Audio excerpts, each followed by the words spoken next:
talo falava o eti fui mona McCarthy o asolua vai asta itasi mai sfulu li tai au o lo awina atuai le porkalame to te pai le ainga o se porkalame tatou te fitu fa iai le telo mta upu au ngā a wale atina e o tatou ainga o lo fina ngalo e taua fatasi miso matou manatu e fisosoani lea a wase lumana i manuia o tatou ainga maloto i fale manatua le porkalame to te pai le ainga fatasi mau eti fui mona McCarthy ia solua vai asta itasi nei le sifulu le tai au i lunga le Radio Samoa sifuli mai vetolu a mo. Apeno ia tu mal faalo tele lava i nei fo ia sofo pa ftai le alofa maleanga le le o tatu te pa au le langi pa pena fu na tai mai o lo soi fu ma lo wolam fai fu ni tue pe lo ai pa i fu sa poponga tatu por clan masani tai o solo te itasi o le tue te pale le ainga. Aftai le alofa le atua, e ese le o le li, e moni lava le fiong pa ia le atua e wha maoni o ia, e le li. Aftai awa o te talitonu o maea, mai le nā vai e sa butuana i atu, vai e sa ta ua e soifuanga le au keusiano lo nasu pa ia, lo na tue tu manu malo, e se i o mai fo i le nei tai au fo, e te le se ta ua mo lo ainga ma lo fo i ainga. O le suafa la lea o te o folofa whaafelo e tui whaaloa tele lava. E pa ia mawalunga o le tātou watino. Tūlanga whaatupu mai lava i. Ie mātutua se i o lava i se o pito i titi o whaina whaafonga mai i le nei teimi o le tae au. O folofo i whaafelo e mai whaaloa tele lava au whai ngā luenga pa ia le atua. Whaapena na ngā lue. I so se whatawhai taulanga ke usiano. Ia, vi ia lava le li, e o fo ie o malolo, manu malo, pensione, alo o na pea matautua, ma visoaswani le ngā luenga le atua i tonu, o fata whaitau langa e fia, pa malo whaftai, le pa ia mala malo tata o tino, e no atu teimi o tuana i atu, mai lava i maunga te tele se i o se maunga i titi ia whaafeloa i male fia tele lava. O te talitonu le nei tai au titonu o tātou ainga. Te lava le atinu e mafuta mai ai, mai se o pito matua se i o se o pito i titi. Pa malo le soifua manuia. Tono tātou atinu pele o Samoa, ma o mai fo le tātou la leo nei, ia e o folofang whaafelo i atu lo tau pa ia male mamalu, di ia lava le atua. O le nei fo i tai au whaapopo le atua mo lo tau soifua malo uola. Ia mo moli le whaaftai ia te ia. A whelo e whaaptofo i o tātou tangata anu inu sila nei. Tātou pisnisi pe lava o na avatu e le mwhani whaangaloina. A wana e a Fiafia Mai ma o sau tātou sa ili malo. Wau ngā tū pulanga. O leo whaapena am soifua mai o whanau. Whanau. O leo wa manuia i titonu o le nei atinu. O tele pisnisi, tele whaamanuianga le atua. O tangata anu Samoa, e mita ai pati patia le alofa o leli. Mai tau le leia, ma whaamanui ina lo ainga, le tangata anu Samoa o i tātou uma le nā. Le ala le o tau whaiai, e ma moli atu pē le whaakitai, i tai au uma whaapene awa o te iloa, le tāua le avaenga le soifuanga o ainga Samoa, o le porkalame tō tepa i le ainga. Ai olo o manuia o tau ainga ma lo ainga. Wa iei nisi au tau sanga pe o nau tau afio mai. Ele ngata la le tu i pisinisi ma tūlanga whapena. Ai o te manatua foi le to o tele walo ma whanau na soifua mai i te tonu ao te arone wa avea nei manise tūla i mai i le malo, tūlanga wha le malo. Ai mai se la foi wa wala a wina i le atua au auna i le atua. Nā tina ai e ka le sia ke usiano i New Zealand nei, o le mea moni lea, wa o moli mawina, mai tausanga le 5 10 7 wa to o tele o e o ngā lulue le ngā lue ngā le atua. Ai na whaimalanga mai i New Zealand nei, nisi no te Samoa o tawina mai ai, ko lisi whawhaiwhau o nisi foi, na o ina i te tonu o New Zealand nei, ko lisi whawhaiwhau. Di ia le atua. E ala na o tā ua ia vaenga, to e tepa i le ainga. O lou ainga o whaamanuia i le atua, na e a Fiafia Mai ma o sau sa ili malo o le atua wa manuiai. A whelo i atu rai le nei tae au. ia lava o e whaafonga mai ai, se o se tafo le lalulangi ma e mafuta mai, e mai se lau fo e te tono o New Zealandese o tātou watunu, ia e pe lava na masani ai, pai tawina lava le upu le atua e amataina ai le tātou mafutanga, tae uma whapene. O se sao lava o le tue tepa i le ainga, o le vai e sā pe o nau tau sila fia, le tue tau whailo le alofa o le atua. E nana o a mai lava le fiopa ia le atua, le tusia Paulo na ia tusia tua i Galatia, o le mata upu na lua, au te fia fai tawina, le whaata waina o le fai upu le nei, i lo lava loto le nei tae o mo le tue tepa i le ainga. O le tusia Galatia, o lona mata upu e lua, o le fai upu, e lua se fulu, e whaapera na fai tawina. O whaasa tauroina whaatasi i maa ua makeriso, o te le toe o lao, a o keriso o lo ola i te tonu i a teau. O le ola foi o te ola i nei i le tino, o te ola i lava i le whaatua tua i le alo o le atua, o le na alofa mai i a teau, ma fua ina mai o ia, e ia mo au. A tonu e ese le mana i o le whamanatu o le apostolo o Paulo, a wā o le owa i tau tino o le alofo i Yesu na maliu wai mo ia. E whapena fu ila i tātou nā na outo i whamanatu. O mai atu le vai o sa tāua ma le mātango fie, e tāua aso uma. Te le uwhai atu e le tāua, e tāua aso uma i le alofo o le atua. E nā na o whamanatu e o fo i a te i tātou. E te le fo i se fe au o lo a mai ai mo i tātou i le nei fo i vai o sa. E tātou te manatua ai le alofo o le ali.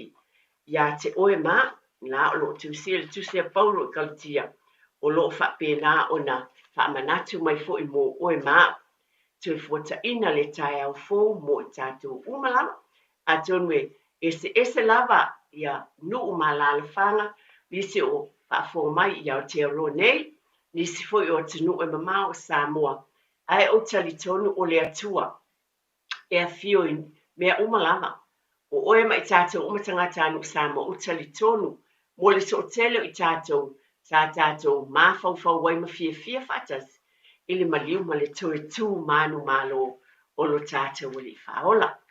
Nei tae au, ia, tātou nuu ne uni sila, o le tau sila fia, talo whae wha malo lava, e o tātou loa nei, ia o leo e timu a tātou i au kilani nei, o tātou o telefo o tātou, le motu i mātū, o lea sau le tala o le tau o timu, ia, ai le whapea e te ai le alofa o le atua, tātou te mantua pele upo le atua whamai o le alofa o le atua, e fōu mailo na alofa, malona wha maoni, i tae au umalava.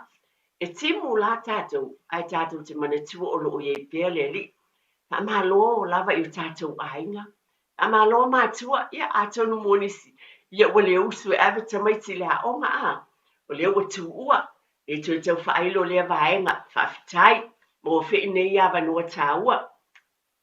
Malo loa nisi o nai, pule haonga o nai whai haonga, ia o halo fo i whanau o e uma, ia o onga whaafitai, mo fo i lava noa. O sawa noa lelei, i te tono o tātou ainga e mafutai, mātua mwhanau, ma mātua o mātua oka. O le taimiri nei, e ese to tele o grandparents, mātua, tailo iei, ai ese le mana iei, ese fo ele, ma li o mafutanga, a mātua o mātua ma whanau. Tātou tele ngona e ese le mana iei o le alofo o le li, o pa le li, whapenao na. O le taimi tā ua fo ilale nei, e tau fo na māta lai o tātou ainga. O le o tau sila fia o tono au kili nei mo le telefo il motu i mātou. O le e timu fo i pele o le leile tau. O le tau fo ila na māta ala i tūlanga uma mo le va inga o le whanau. Ia o wa le o teilo le fo a mata o na o a tātou swinga o le tau. Sau fo le tau maluluia. Ia ai whae te lava tātou ma ia māta ala i nei tu umalang. E ui lava lai lo uloa le iusu tātou e awe tamaiti le a onga i tono ta avale ma pe o tūlang masa ni whae tuai e usu le pese mwhae te talo. Ai whaftai, lona winga, ua maua o moe umi uma tātou. Te leo tamaiti, ia ma mātua, ia ua moe umi uma. ia ua tele foʻi le havanoa ua toe umi ai le faletitalo le taeao pe afa le mea ai le breakfast a paafetai o havanoa leleina tatou te fiafia ai po o nisi foʻi la o aiga ia o la ua o la matua o le avea le faleaʻoga ia le po ua ave mai le uncle po le aunty ia po o matua grandparents e tuʻu ai le aulaiti ia o si foʻi aiga e iai le aulaiti a iai foʻi la ma tamaiti matutua e mafai ona maaia mana tuatu la fono faataatia le tatou o tunu le Niusila pa ai le matutua o tamaiti e tatau ona iai e vaaia tamaiti laiti o faamanatu ia le toe tepa i le aiga o lenei lava polokalame pe lava ona avatu ma le fautua auā lea tau silafia o lea tele mea tutupu mai i taimi faapenei o lea ia mataala ai vaai a fai ua tuuna o tamaiti e lē o avea i se fale o matua po nisi o e matutua vaaia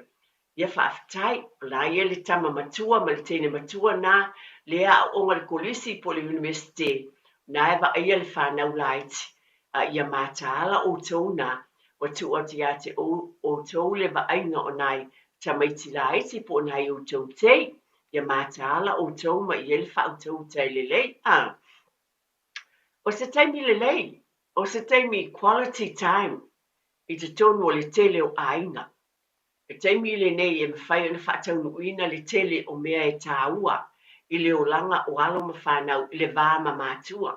Iai mātua nai mawhai ona e iei tono lo mōta ma le lawa e wa ai tamaiti e le fau lau whaafonga a le whaamanatu la waia a le toe tepa i le ainga ona o le manuia aisea a wā e le o uma whaalawelawe o lo te tupu mai lisi fo i taimi ia e whaatamala fo a lo whaamanatu whaamole mole ia mātaala i le taimi le nei ba ai tamaiti a pe ona whaamanatu atu e tāua tele taimi le lei aisea a wa a taimi e maua ele mawhitanga o ani mea mawhai ona whaia e tātou poni activities e whai ona whaataunuina i tono a inga le nei taimi ia ese le māneia o taimi e taratala noa i whanau manatua e lama o na avatu le nei porkalame o se mea alofa sili fo i lea e te avea i lo watali i ma lo wafine o lo taimi tāua quality times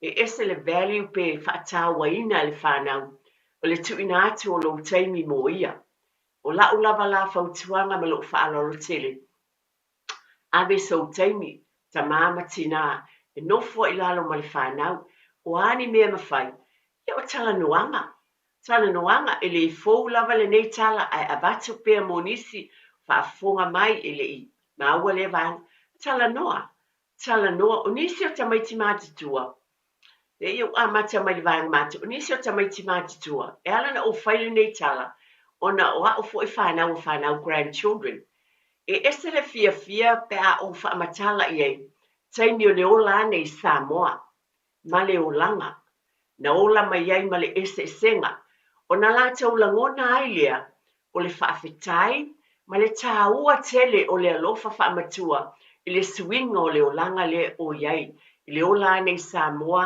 ma le ola i New Zealand nei ma le tele o whaamanuianga e langona tamaiti e fia lava a o whanau e mese lava o whanau le taimi le nei e fia e fesili mai mama tina na lea ona o whaamanatu le iai ma whaamatala iai le tāua le ese o le soifuanga o leo wa iai i lātou pe o nisi o taimi o te tau iai le whaamau mawina o mea ai o te whaamanatu iai aua le whaamau mawina o mea ai o te iloa o Samoa i le ese mea e whaamau mawina e langona e tamaiti le tāua e langona fo e tamaiti le tāua le paketina o tupe ma mea whaapena lātou o le taimi o tala noanga pe tū whainga i le vā o mātua ma whanau o mātua o nisi mea e ese le mana ia ia o le atu sunga ia tia mo whaasalau whaapisinisi ia na fo i mai lea tu e whaawa wina ai o tātou whaasalau whaapisinisi tu e fo i mai tu e whaawa wina lea o tātou tala whaatai tia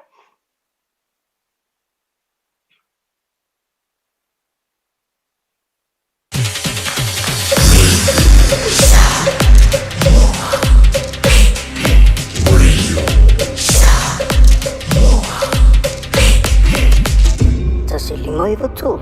Amo. Fly direct from Auckland to APR Samoa with Qantas from June 16. Enjoy meals, drinks, in-flight entertainment and 30 kilos of checked baggage included in your Qantas fare. Plus, take 25% off base fares excluding taxes, fees and charges for children aged 11 and under. Whether you're reconnecting with loved ones or escaping for a tropical break, experience the Qantas difference on your family's next trip to Samoa. Terms and conditions apply. Ashik Homes Limited. Wala taimi mua moala nei o mawhai ai ona rent to buy. E yeisau kiwi saver money nei e talaf. E mawhai ona mātou fisoswani. O le finance e mawhai ona amata mai I le 5% le deposit. Whaatau sao mai I lātou e whausia whale.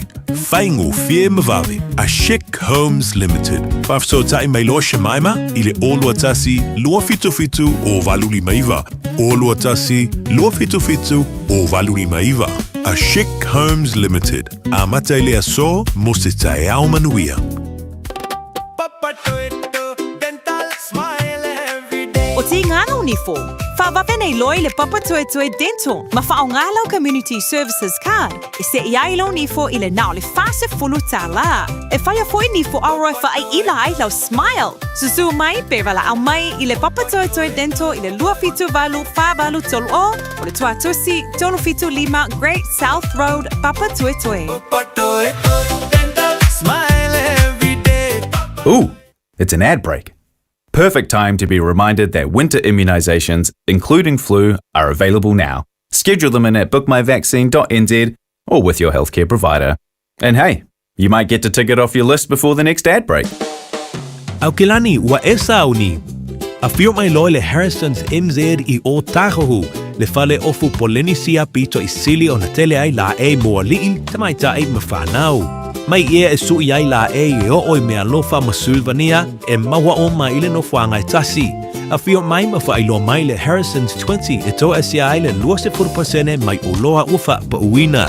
I oe ta o mai le Harrison's 20 ma surfe ai le 20%. Le Harrison's NZ I le 23 Hall Avenue o Tahogu e te le fiamsia. Poponga lava ne tata por kalame o le toite pai le ainga.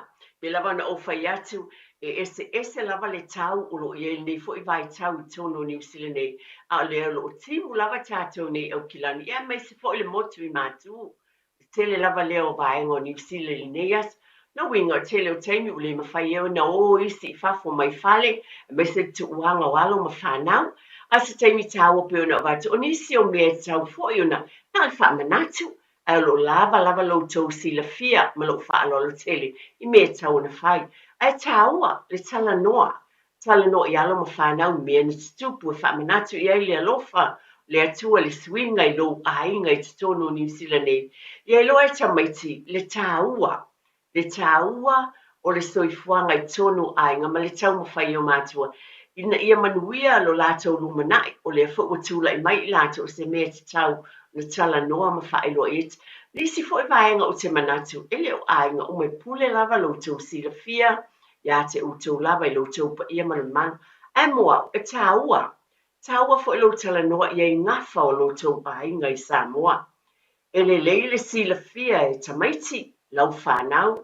Ia e meise la ona o whanau. O mātua a whai wa lava le Fiafia e mātua, o tau Fiafia I tulanga umaia. E o soifua o tautua. Ia te au lava ia ma lo whaaloa. E mana ia foi. Ia Fiafia e tamaiti o ngafa o lo tau ainga. O suafa I te tono o tau ainga. E whaalpenga o lo tau nuu e te fio mai ai. E tono o Samoa. E esele mana ia. Ai Fiafia ai loa e tamaiti mea uma o lo tau Fiafia. E tu umutu iai mana tu o tātou Samoa. O tala pe o no tau Fiafia. O le tala noa e tu umutu mai mea, e tala noa mai le tamama le tina, e whaalongolongo le whanau, I ngafa o le ainga matulanga uma whapena. E le leifo I la, I lo ulava langona na oa ulava ma lo whaaloa.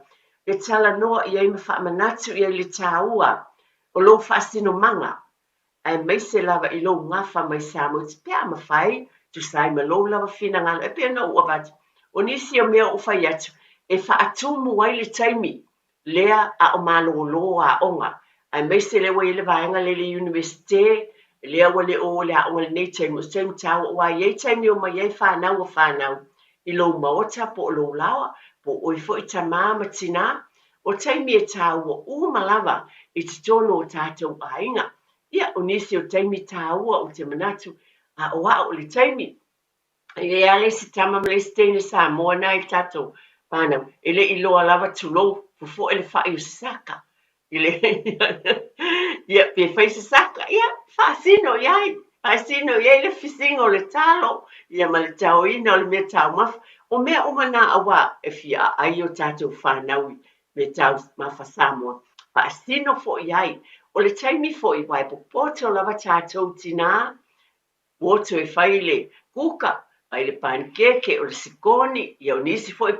poto tele le baking whaingo le keke, o taimi a mai ei whanau, e a o fo iai, a em fia fo i tamaiti, pe a mai e le turn out le mea ai lea e pe o se lau pasene pe o lau kuka.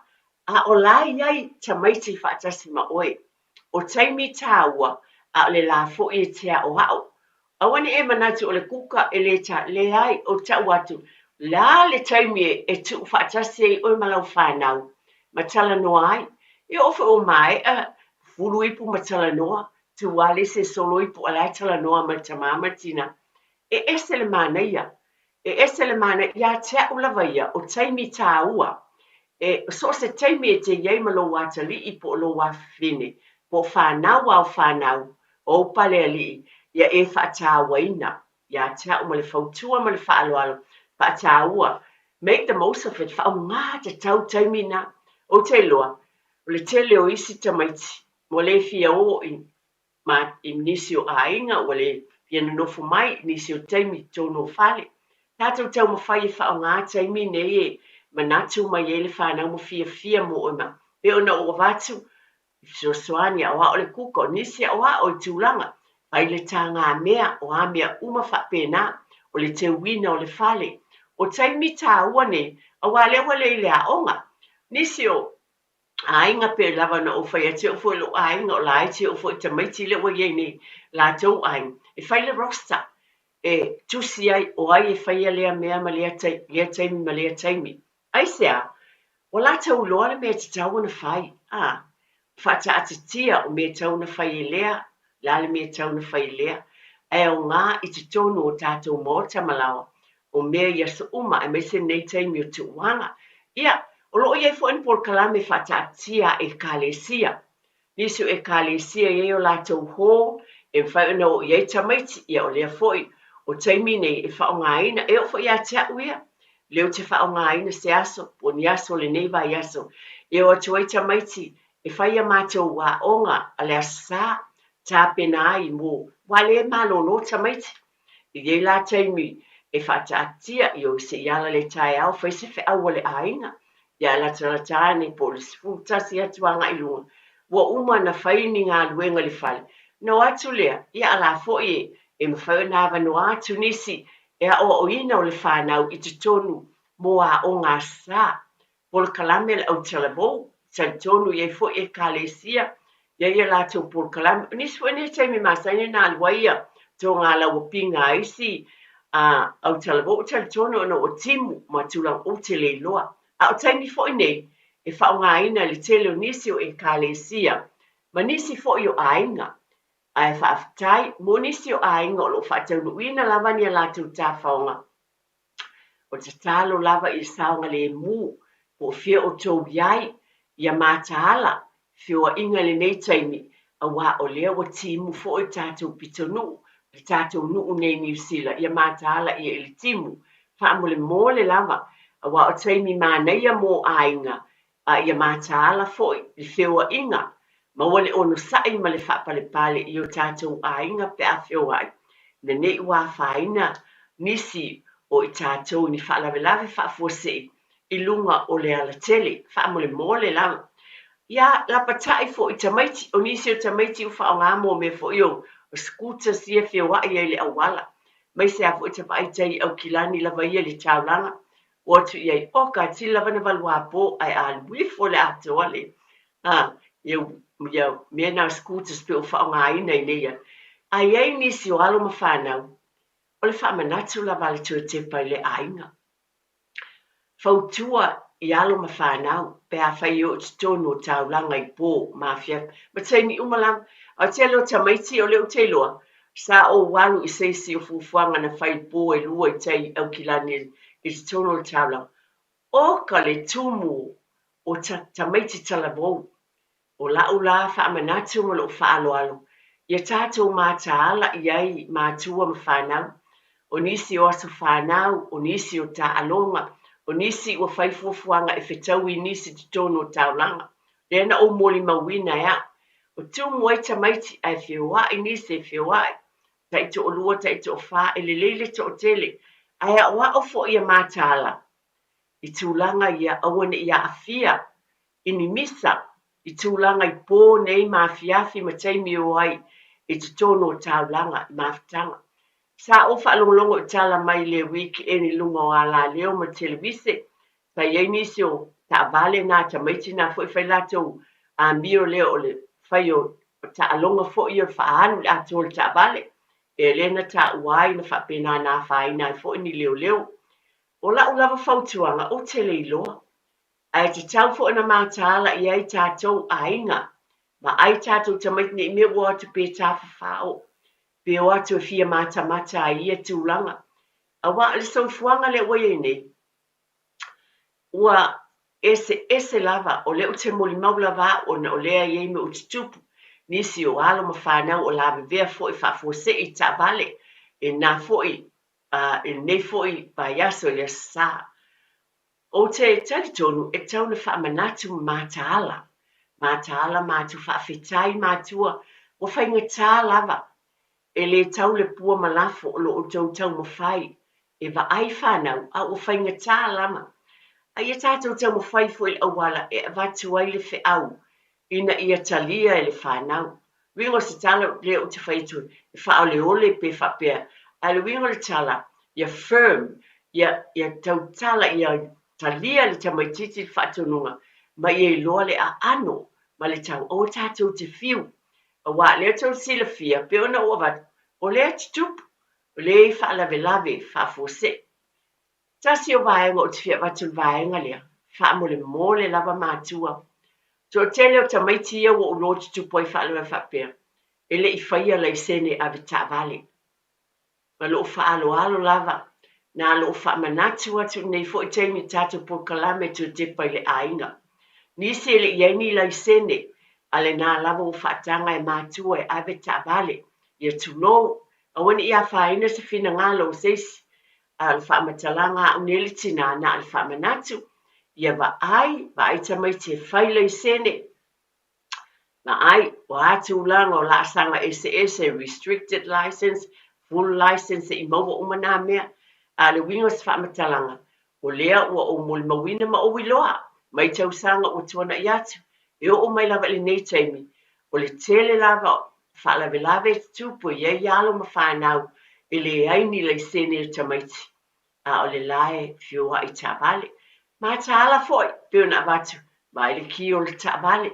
Wa o nisi foi whaalave na tupu. Lae moe ta mama tina, e mai tamaiti so sola. Le ta vale le po. Wingo le tala ia ma ta ala. Ma ta ala po fea. Ma le ki, awane maua le whanau. A wa ala mea moni o tamaiti le nei vai tau. Wa whainga tā tele. Ai whaafitai e tuai mātua. Whaafitai le ono sai o lo utala noa atu lava le tele o nei mea. I te tono o niusi le nei. E tātou a inga I tonu. Ai o te tono fo nisi atu no e whafo. Ko whafonga mai foi. Pea o ngā foi mo o tou. A o le tala ina ia mātala o nei mea uma. O lo utala whai lava e whafangu pea ma whaamanatu. Mana tua fo I tamaiti o nei peo na watu timunga. E te fo woni se whai ta elenga. Swimming pools po whea lava. Woni si fo I whai atu lava ai o lava le beach.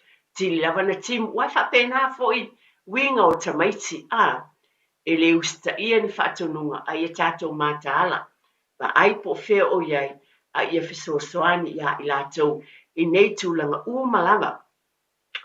Nisi o vaenga I mana ia foi ioe o nisia o te ata o nisi aso te whaia, no tele, no one mātou whal, o saina e se Fiafia sāwa bali, a lai timu, aba, lai whai fole, le raincoat, ma puloa, a lai sāwa bali, whape oi, ia o te ata fo ia umu whape, ia o i lātou lawa ia ma whai, ia o la fo i tamaiti, talavo, o lai wha lātou whanau, ia tonu te leo whai e te sāwa bali le timu, ai a whai, e o nisi tāma mo e matua, ia mātāla, ne ngase seisi, ai whapenana a watu le whautuanga, nei vai tau ma se ele awala, whautuanga ia ele whautautai, i tā bale whioa i whaamole mole lava.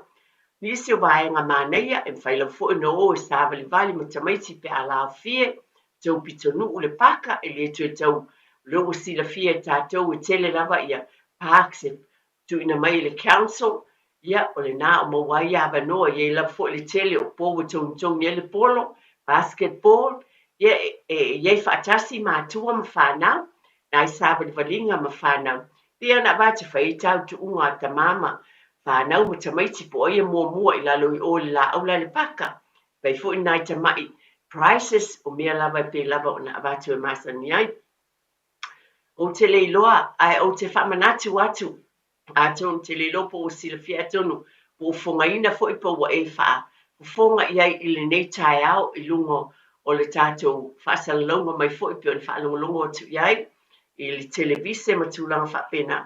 Ai o la pata inga o loo iai ia pita nuu ia pe o nou tau sila fia.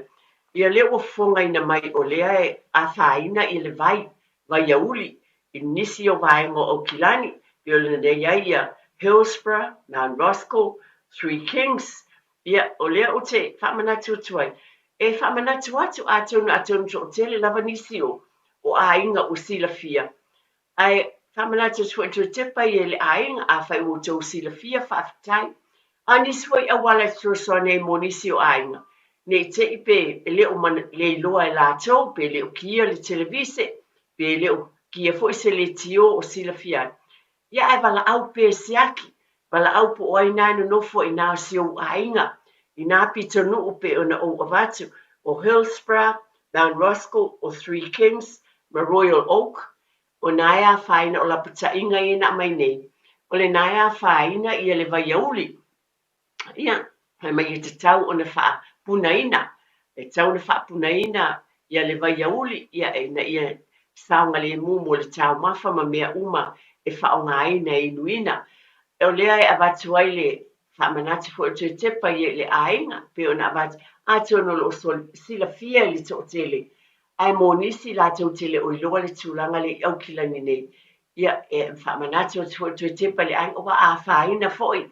Ia nisi o ainga, ia o le nape o na avatu. Ai o lau, me ma whai text i ai, nisi o ainga o lo ainga, po nisi sila fia i le pito no, ma lo whaalo le tele lava. Text i wa e sila fia o le nae, ua whaale tonu le vai le tau pito no. Ia pe ane nai whamanatu lava mai le tō tepa i le ainga. Tātou te whasoasoani ai lesi ainga, ma le whaalo le tele lava, e te tonu a le te sila fia, ma o ilo a le a whaina pe a whai. Tulo, e whaonga ina le vai ia pito no upe o na ua vatu. O se tasi i vaenga o te fia vatu fo ili nei tai au tātou te mātaala iai, o le fo i wau tau sila fia.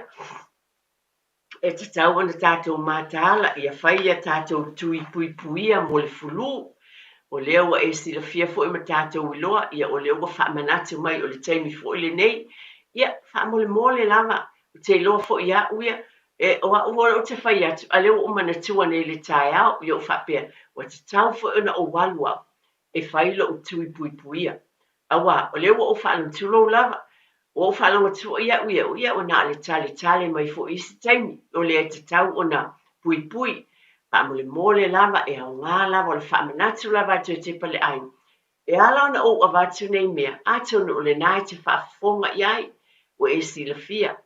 Ai o le winga lea ma por kalame ale toe tepa i le ainga, o le vā o mātua ma whanau i whaamanatu o tuai, tātou ainga, le tauna whaia tātou tui pui pui o le fulu, e vatu ai fo i se whautuanga ma loko whaalolo tele lava.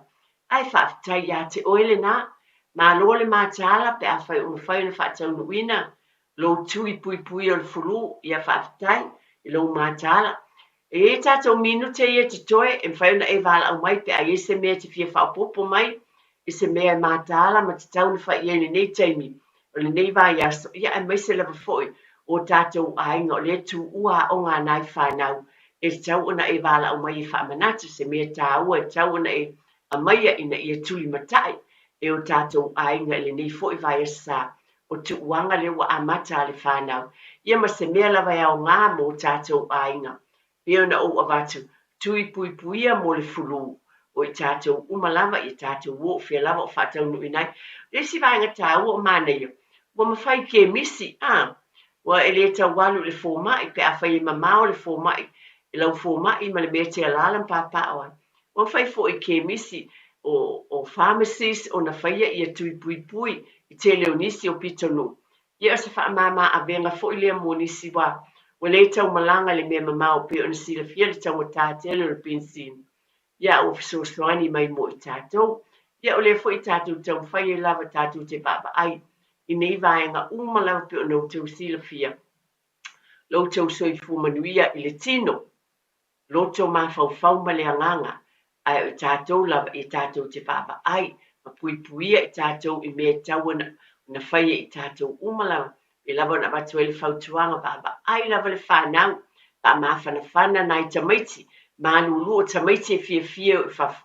Ia lewa e sile o saufu le. Ia taimi sawa le manulu. E moni a fo i manea le tau. O leo te watu le lua se furu.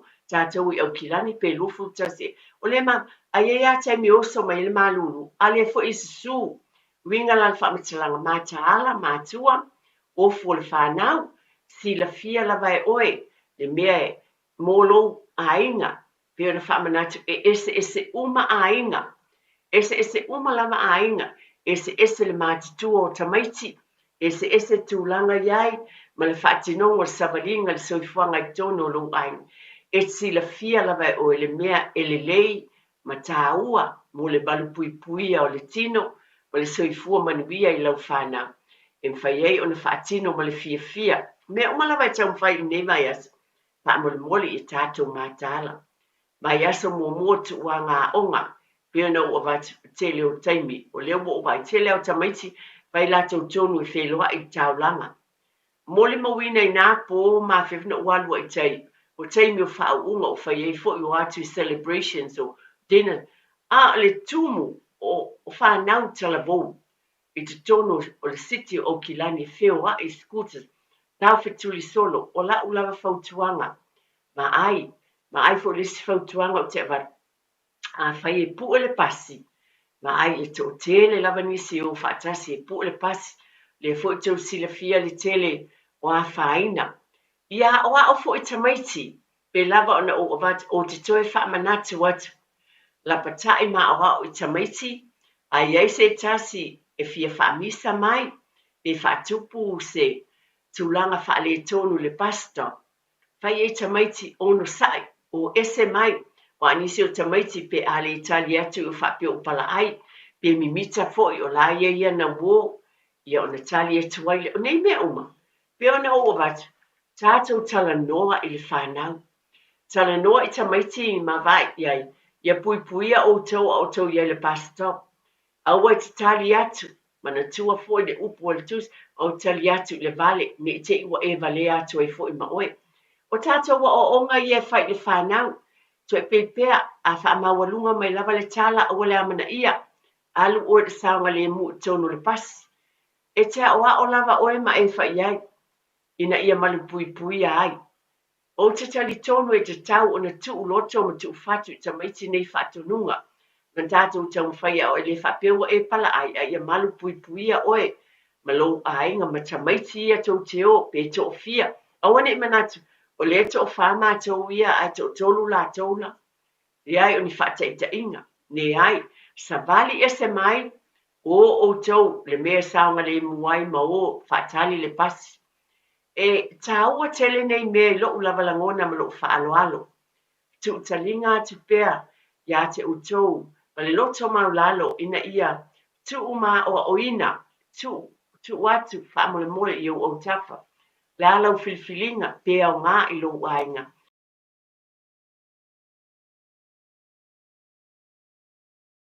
aso whanau, o lātou wō, po whio iai, tui fōi mai le manuia, ai pēla wana o awatu, ba ai le awata avale a whape mai piki ai, ia maave, ma ai pe saunga le mule ta avale na e luai, e se lo oe, e sili atona tāua lo walo, i lo le pensini na e alu, sili e le alu o lau ta avale e momoli, io e taunga pensini, ai mo le saunga le mu, e sili na alu lau pensini te alu e momoli se watali i po so wafine, e se mea ono o alu iai, an fai fo into e piki mai, to e alu e a mai, i lo le tu watu e le lei, pe a fai o se matua lai sau, so o tai ma matua lai o mai piki lau fa, leo te loa te leo, o ta maiti ma pena, e o mai a, i se tama malon tina, piki atu ta maiti, ia o le meo iai tu e fo i mai o lo manuia, a lo e tali tonuina,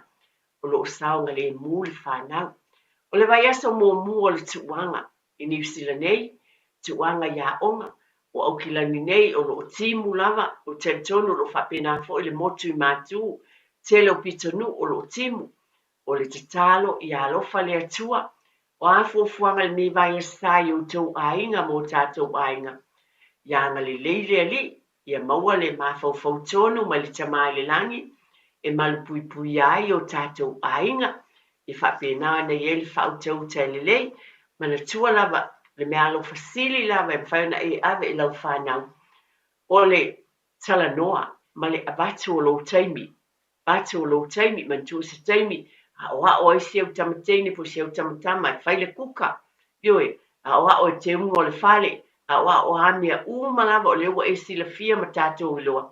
Ie le whau tauta e lelei, ma le mawhau tonu i a te ilatou, bea fo i o iai, o taimi e tala noai, e mantua pe ona watu tele i o me tāua, taimi a oa oai tamaiti, le a onga tuspa i o le whaia a onga isi a onga asā, pa onga i nei taimi wai, o tele a taimi le fo i te malolo ai, ai tu i o le whaia a onga, ma le whai au malon whale tua, i isi o, e ka le isia ma taitai, ia o lai e i whaia le a onga tamaiti, mam, nei e fo i mawhitanga i tono e ka le isia i o tuai tamaiti, ma futa ma taitai, ma whaia onga fo i nei taimi o tuanga. Ia, ai te le taimi, e o atu ma futa ai, ma tala noa ai, ia ma fiafia ai, ia ma o fo i tala o tuspa ia, a wā fo i su e ina, o lato ma fau ma loto, i ngā luenga a le atua na whaia a wale le o ina o le na fio pa ia. Ia o le tātou por kalamene na o le nei tai au, o le talo lava tue tepa i le ainga, ia manuia o tātou ainga. Nā tue whamanatu o tulava, ia pito nuu na o tātou telefoni iai, pe a whai i esi si o lo ainga.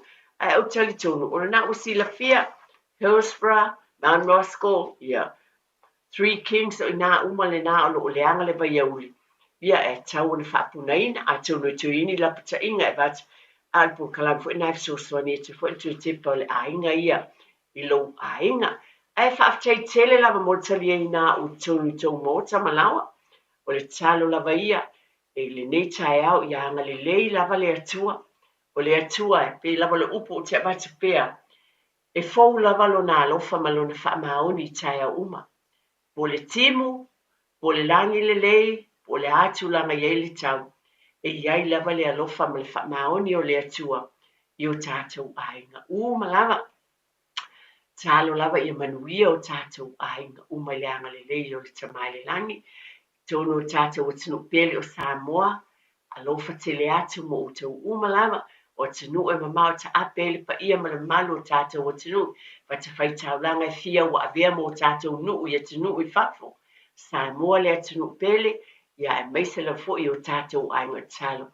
pai lava I se ainga e tasi wa ngā I le nei por kalame I le nei taiao ia vi ia lava le li whaftai tele lava I lau to whātia tia whamanuia le atua toenga au nanga le tātou wala leo ia mana tua o le atua o le tamā ia o ainga malava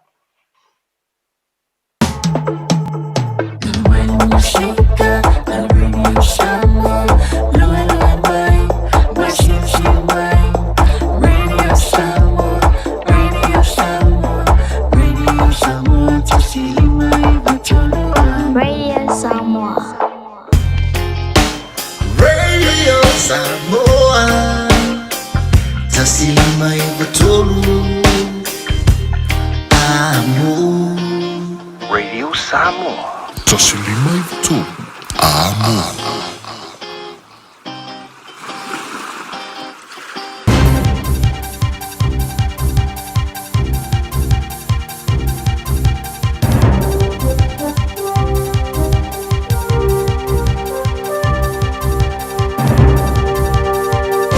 In this update, countries are scrambling to help bring a diplomatic end to hostilities between the US and Iran, with President Trump warning of severe violence. He's ordering Iran to make a deal by tomorrow afternoon, or US forces will bomb its civil infrastructure, potentially violating international law. Iran's rejected a temporary ceasefire proposed by Pakistan, demanding instead a full end to the war. Prime Minister Chris Luxon says we're cooperating with other countries to support talks and add pressure. The bigger issue is we need the US and Iran to de-escalate quickly the conflict to end and get us to a negotiated solution. Meanwhile, the Prime Minister is comfortable with fuel supply as importers tell our officials there's no current risk to future orders. New Zealand has about 62 days of petrol, 51 of diesel and 50 of jet fuel either in the country or on the way. The government has the option of swapping our global energy tickets for fuel we can use, but Chris Luxon says it may not need to come to that. We've got no signs from our importers that there are any significant risks to disruption or future orders at all. So that's why we remain in phase one. A majority of Kiwis believe the public health system needs more money. New polling commissioned by lobby group Kaitiaki Hauora shows 85% want to boost funding to keep up with rising costs, wages and an ageing population. Support was strong, no matter party affiliation or age. Chair Rob Campbell says people aren't getting enough access to the healthcare they need. They're clearly articulating that in this poll, and when this happens, this problem gets worse. The nation's teeth get worse, the nation's heart get worse, the nation's health in general. Students say the job market in Wellington's public sector is dire. Responses to written parliamentary questions show a 66% reduction in graduate roles in the public sector, comparing late 2023 to last November. Victoria University Students Association President Aidan Donoghue says many are struggling to find work. With the job cuts we've seen in Wellington, students are competing with people that have 3, 5, 10 years experience. They need people to take a chance on them, and that's where graduate roles come in. That's news. In sport, top-ranked Scotty Scheffler and defending champion Rory McIlroy have had their opening practices for golf's 90th Masters examined by a gallery beneath the Georgian Pines. No rain is forecast for Friday's first round at Augusta National, where the undulating greens are likely to run firm and fast across the tournament. McIlroy is aiming to join Tiger Woods, Nick Faldo and Jack Nicklaus as the only back-to-back winners. Scheffler has not competed since sharing 22nd at the Players' Championship 3 weeks ago and becoming a parent for the second time with wife Meredith 11 days ago. Charlize Ledger-Walker is firming as a candidate to become the second New Zealand woman to play WNBA basketball ahead of the draft on April 13. Megan Compain was the first. That's sport. I'm Malcolm Jordan.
has united them in which they are trained. Over the years, circumstances have separated them, but the strength and solidity of friendships unites them again. From the crystal white sand and majestic landscape of Samoa to the long white cloud of Aotearoa.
Continue to grow and will do so. Faith, commitment, and belief in each other. Don't look connected by blood or lineage, yeah, brothers. Such friendships are hard to find, but once found, treasure for all time. Distinct individuals, their own simple style. The sweet melodies that artistically create evokes emotions that flowers and smile.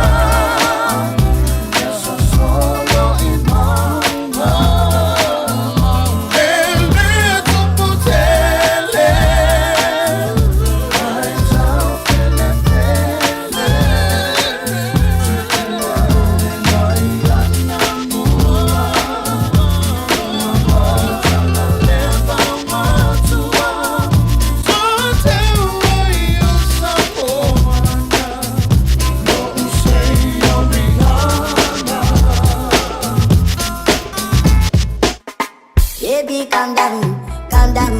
Yo, this your body, it puts in my heart for lockdown, oh lockdown. Yo, you sweet life, phantom, phantom. If I tell you say I love you, no day for me, young girl, oh young girl. No, tell me no, no, no, no, oh, oh, oh, oh, oh, oh, oh, oh, oh, oh, oh, oh. Baby, come give me your lo, lo, lo, lo, lo, lo, lo, lo, oh, oh, oh, oh. You got me like whoa, whoa, whoa, whoa, whoa, whoa, whoa, whoa. Shawty, come give me your lo, lo, lo, lo, lo, lo, lo, lo, oh, oh, oh, oh, oh. DJ.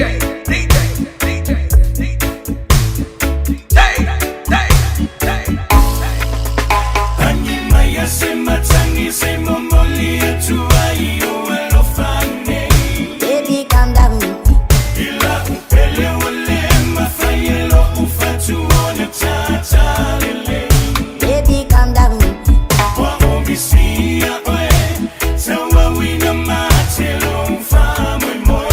Baby, calm down, calm down.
Talofa lava, I'm Wera Nulitia, husband, dad, brother, and personal trainer. Every 90 minutes, heart disease takes one of us. When it does, the effects are felt far and wide. That's why I want to help our Pacifica mothers and fathers become the healthiest version of themselves, not just for them, but for their families. By making small changes, we can all keep our hearts strong for those that need us. Stand strong for your friends, family, and community. Check your heart strength at heartfoundation.org.nz/standstrong. Ua mawhai nei o na whaatau wantu top up le Digicel I lunga o le upenga ta whailangi a le ClickX Pacific. E mawhai fo I ona lafo eise leni I le MyCash a le Digicel I Samoa. Tonga fiti mawaruatu I le na o le 5 ta la. E le leile reiti aso taitasi ma e whaingo fia fo I ona e le stalai. Asisiane I le clickx.com e lafo aisau top up a le Digicel. Pe lafo I fo isau tupe I le MyCash a le Digicel Samoa, Tonga fiti mawaruatu. Morisi whamtalanga vla au le olua tasi 5 tolu tolu fafa. Olua tasi 5 tolu tolu fafa.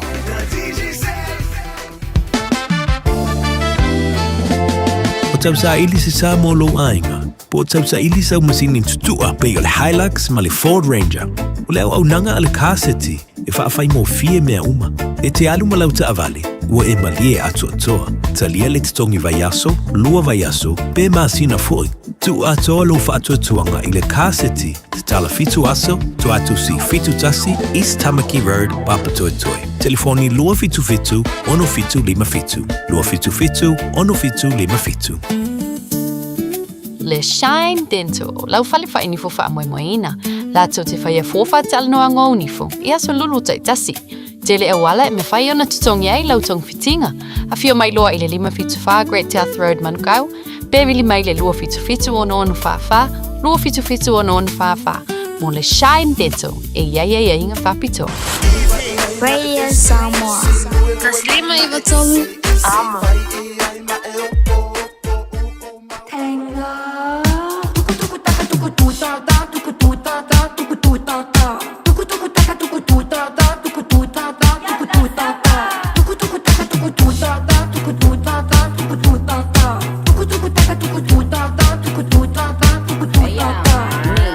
Soy Trini, everything the man have that a for me. Don't let it they never papi give me. Pretty face, ugly girl can't see me. Me not pretty, cause let me do my little shimmy. Fat but the waist still skinny. I'm so good that the man I get clingy. I'm even weak when I do it up the Henny. This one has a pyro in the marketplace. Molly is a singer in the band. This one's Sister Molly, girl, I like your face. And Molly sees his as she's taking him by hand. Oh, bloody, oh, blada, life goes on, yeah. La, la, la, la, life goes on. Oh, bloody, oh, blada, life goes on, yeah. La, la, la, la, life goes on.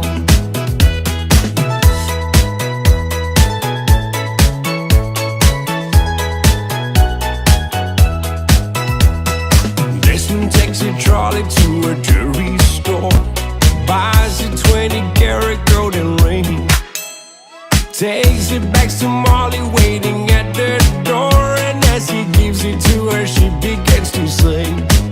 Oh, bloody, oh, blada, life goes on, yeah. La, la, la, la, life goes on. Oh, bloody, oh, blada, life goes on, ooh, yeah. La, la, la, la, life goes on. In a couple of years, they have built their home, sweet home. With a couple of kids running in the yard of Desmond and Molly Jones. Happy ever after in the marketplace. Desmond lets the children lend a hand. Molly stays at home and does her pretty face. And in the evening she still singing with the band. Oh, bloody, oh, blada, life goes on, yeah. La, la, la, la, life goes on. Oh, bloody, oh, blada, life goes on, ooh, yeah. La, la, la, la, life goes on.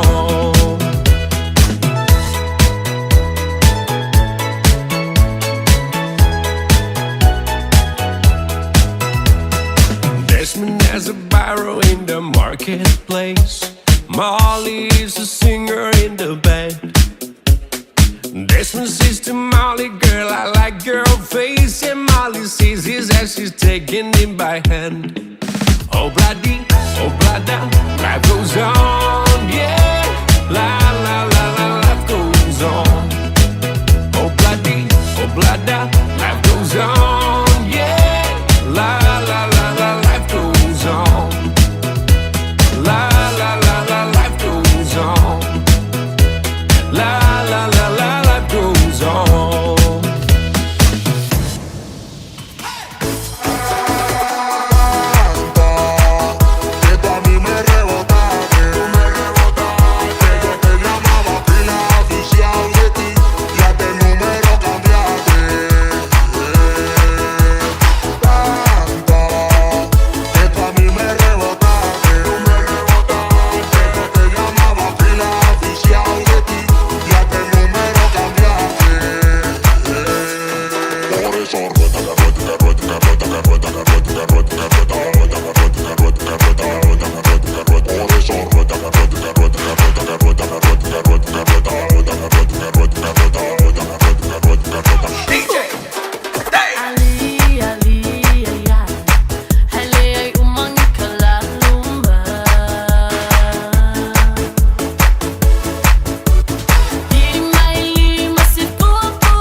Five is a number you can count on.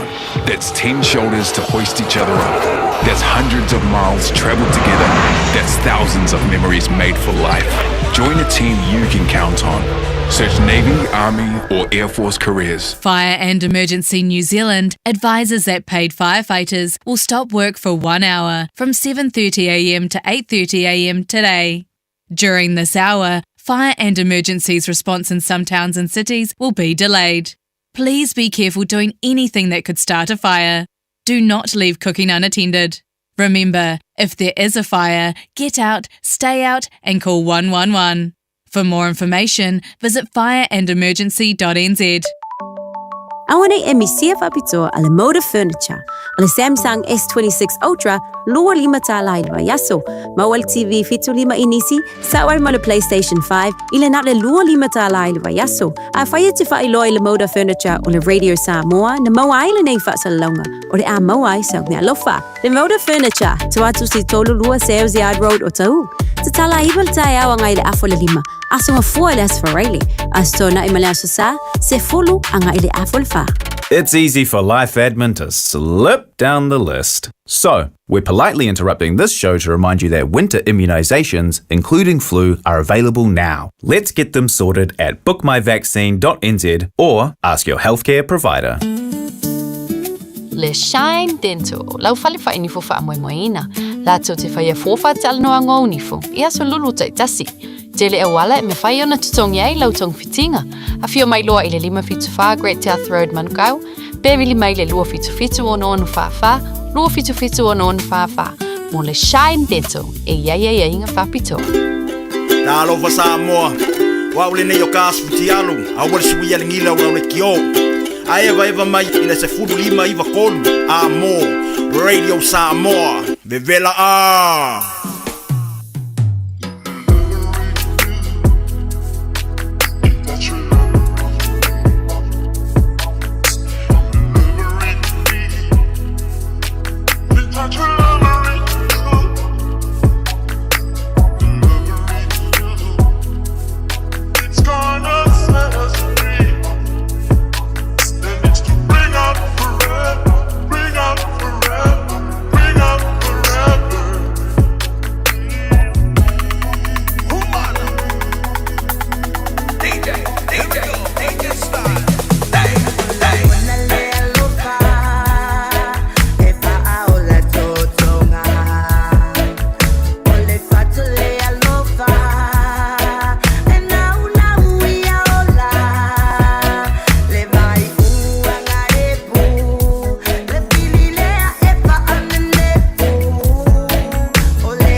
ita ula ula ita fai mai e mativa masio uneita e uli uli peyo se malala olea tutala matala tala mala pelepe le sotanga olea tutala matala tala mala pelepe le sotanga olea tutala matala tala mala pelepe le sotanga.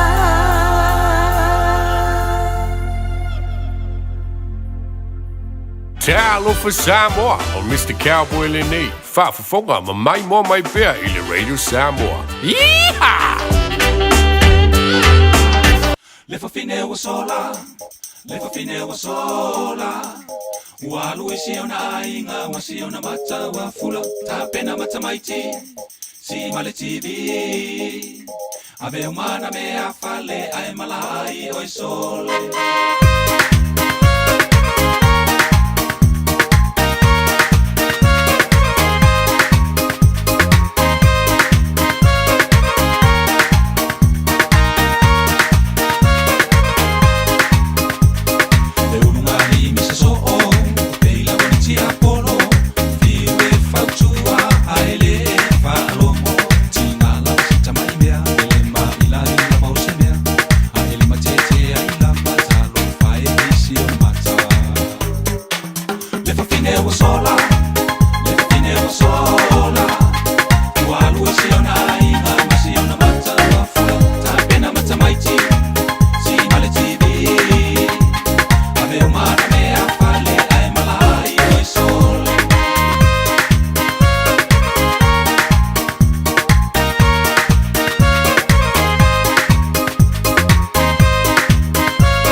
mawhai o na aura tula polo kalame le leimo o ia so taitasi o na o le lango malosi le fale maliu a se alo le atunuu o ese tatupu Funeral Directors i Manukau City. Pokalame le mo e talo fala.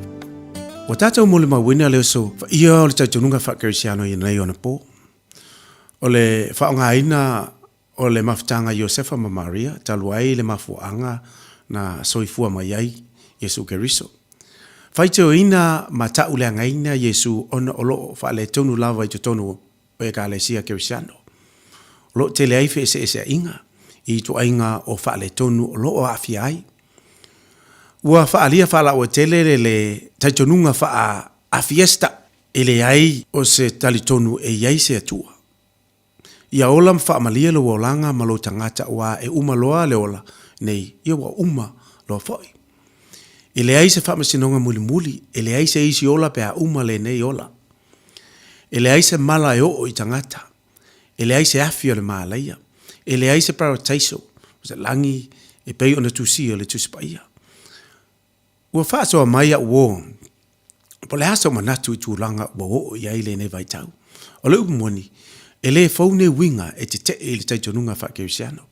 Talu mai lava o le amatanga fufuanga le tua, ia wha olaina le ralangi.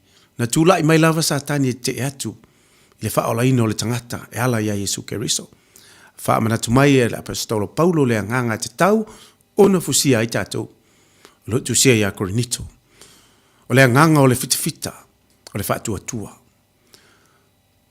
Whātanunga, bua tusia mo fitafita, ia mata ala, ia tu mau le whātua, ia whātamatane, ia whāmalolosi. O le fitafita mata ala, e whāmaaila na pelu yasa uma. E le moe lo loa, e le mātere lo nganga il mana o le tino, e le atua le manafa, wa o le aitele fia moe ai. E le wha longo i whaituanga wha apeane, e le tau tā pēna ina te fita wa uma no koleni. Tu mau le wha maone, tu mau le wha tua, ia Yesu, aua le avanga lo loto i te leo wha fifianga lau langi. A whai te vai atu, wa toa ngao o tau o lo tu mau le amia tonu, ma wha maone, ia tāo fi mau pēa, aua ne e wha vai, ona ua nao oile na e te wha maoni ma tu mau i le nganga o Keriso. Oi na e wha apopo ai le tā ua o lo tangata i de sila whanga le tua. O lo iai le aso o lo wha eina. Ia wha tāmatane. E te le fefe tū la e pui lo a inga mai le fili. E tā awhi mau i o lima au penga e pui ai lo nganga ma tangata uma ua tō fia oe e te taita ina ma pui ina ma i osofa inga le fili. Ia wha malosi. O le anganga e te le fefe le timu, le tau malu luma le munga la. E le fefe ngā luenga whaingata. E le papole i wha matalanga tangata. E le papole i le ai o se tupe, le ai se vale moe ai. O taimi whaingata, o le atiri ai lea o na maailo mawhauwhau, ma tau wivi ma losi mo se manu malo. E te le fefe e whaififilenga uma ma le wha moe i le atua. O whaiunga se e ao i nā ilo tangata. O te wha malosi i te oe, i tu mau le wha maoni, aua le papole i whainga wha por kiki a isi tangata. Aua te fefe pe aso sola este tangata mai le wha maoni, i a whai le amea tonu i ngā luenga. Uma, tau tala le upumoni, aua e te wha awa i matangata le wha maoni, i a loto tele ma tu mau i a Yesu. Tu u le taua Yesu ai tu mau oe le alofa. O tangata uma e te te i le tua, o lo fia whaola ina i le tua. Ia avea oe ma fita tau e tu mau le wha maoni e a Keriso, ma mana tua e le lei mo oe. O le ese tatupu Funeral Directors o se fale maliu Samoa o le tali foilea o taimi whaingata ona o le malanga al maliu maleoti e mawhaifoi o na latu awinatu ma awina mai tino maliu o e pele mai so o se atu nuo lalolangi mala auno le ese tatupu Funeral Directors i le lua ono lua tolu fitu o pea fiu ane ele se fulu male balu Norman Spencer Drive Manukau City.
fa le ai se pai ma pai ona tu e a vivi le nu uma fa tua ua solo ilalo pai eriko stava vali fata a milo vivi le a tua ua pau pau eriko ilo na mana le ai se pelu le ai se malosi o tagata na ole vivi ma le fa tua tua upa upa o eriko stava vali fata a milo vivi le a tua ua pau pau o eriko ilo na mana le ai se pelu le ai se malosi o tagata na ole vivi ma le fa tua tua upa upa o eriko solo ilalo solo ilalo ai eriko solo ilalo solo ilalo solo ilalo ai eriko solo ilalo solo ilalo solo ilalo ai eriko solo ilalo solo ilalo solo ilalo ai eriko solo ilalo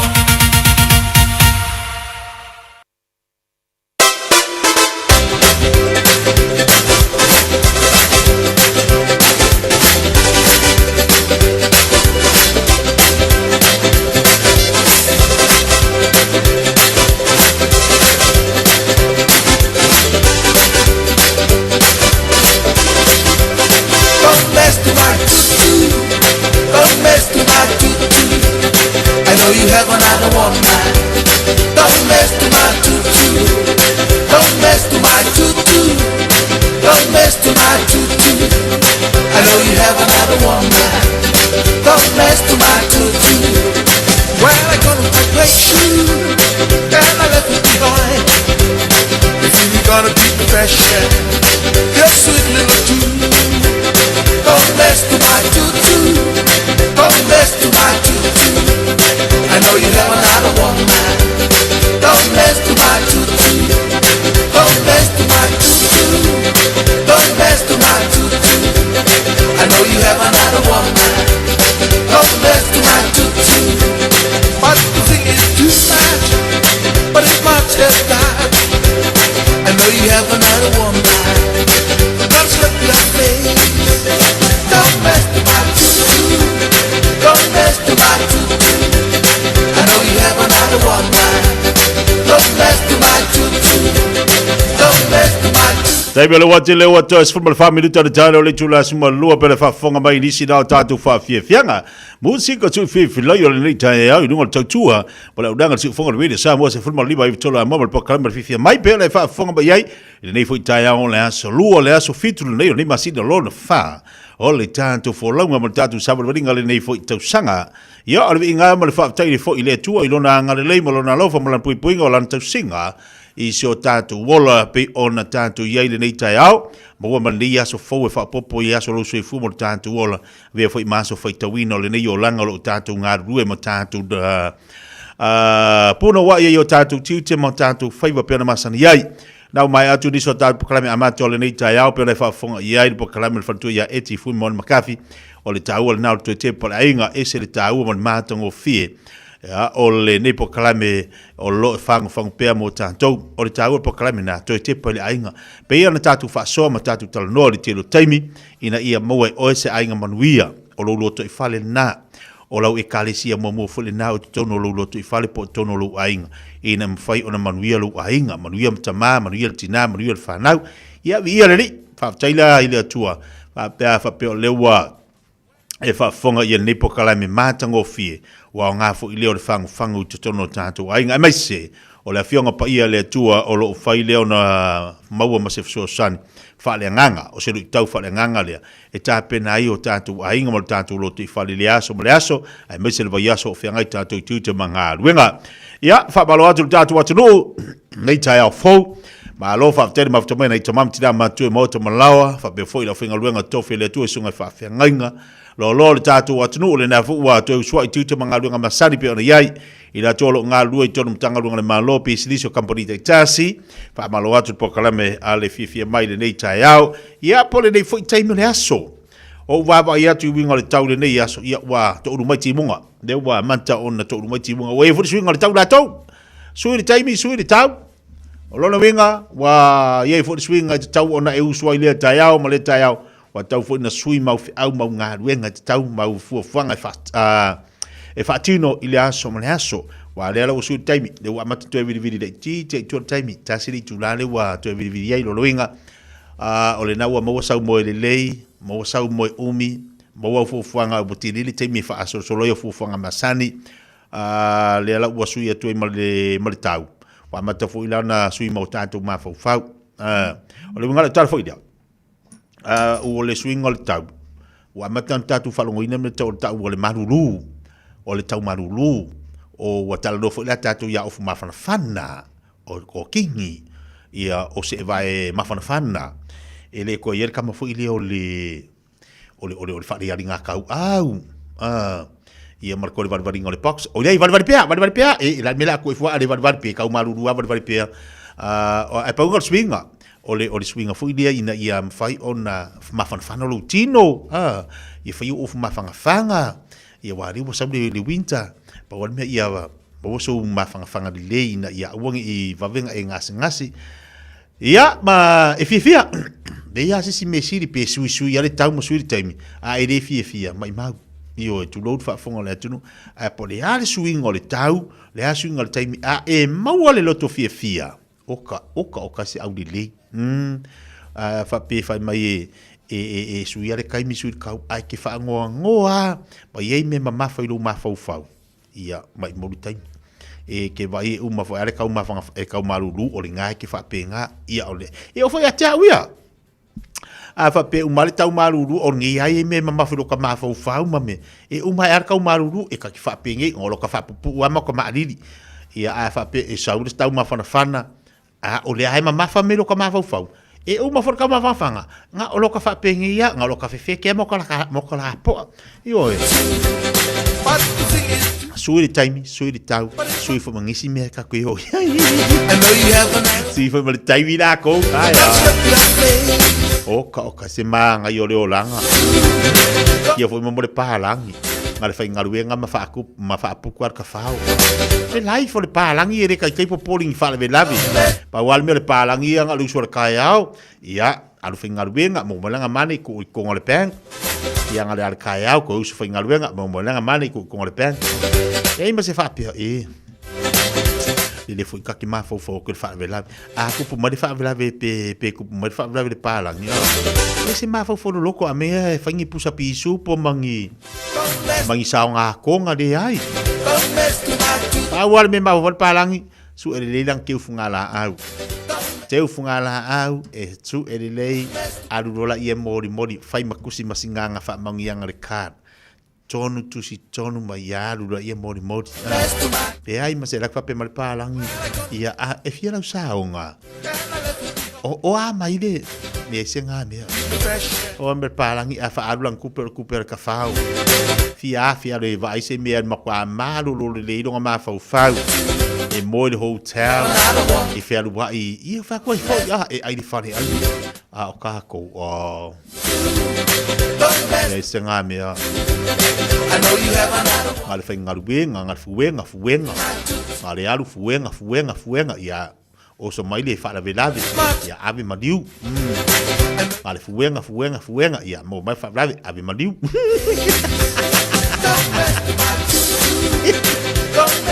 ale fuenga madiu hey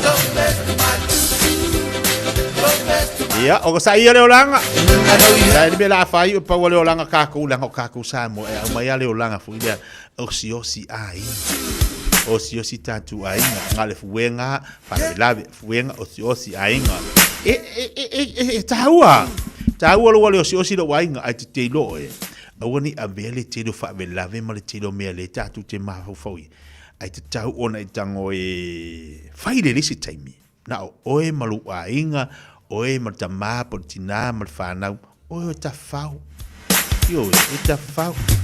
Kwa ngal mingo I mai ar kusanga le aku luafe. Ia no lo aku nga fa vela. Ai tangola fa se kai mi de le yanga o e malu to lu malu fa na tu te o. Ko ngi le se far kali malo. Ia ke ka o ma ka vale lunga mo ngal far kali malo. E se vai do o mo nga ka vale ai. Si e ai me ai e se mai fu me ai nga ki masenga e ai ai. Lunga la tala fu le fu swinga la to. Don't mess to my Don't mess to my Ia ai malo le ngosa. Vai le wo ia apelida se ka ko ami. Le wo ka ko apelida. Ole fa nga apelida le wo fu ka ko ngi vai aso. Pasa sanga ira ia apelida nga le wo sa.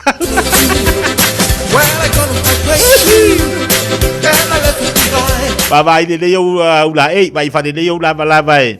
Vai fa le yo la le o sauli tau ma tau malulu vai la isto in masido matua fa ma fa le le.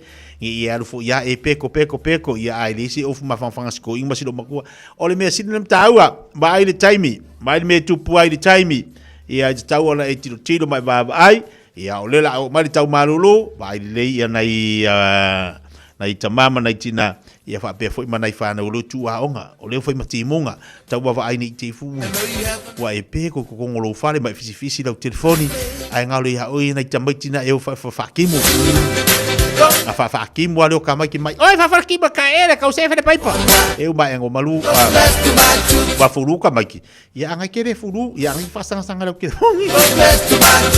dali ba bilita dale le tula ese fulma le lua dale tula se fulma le lua dali mai le va tu tala mai Samoa i lolo toi fa salawina le tau la solua fai malu fai volta tu atunu tau le de Samoa se fulma le mai tolo amo fa tala va tu ni so tatu ai nga paanga Di sono mamalo la turno ma futo mai Samoa tasi ono tesi mal tasi fa mo. E lungo il tuo video Samoa.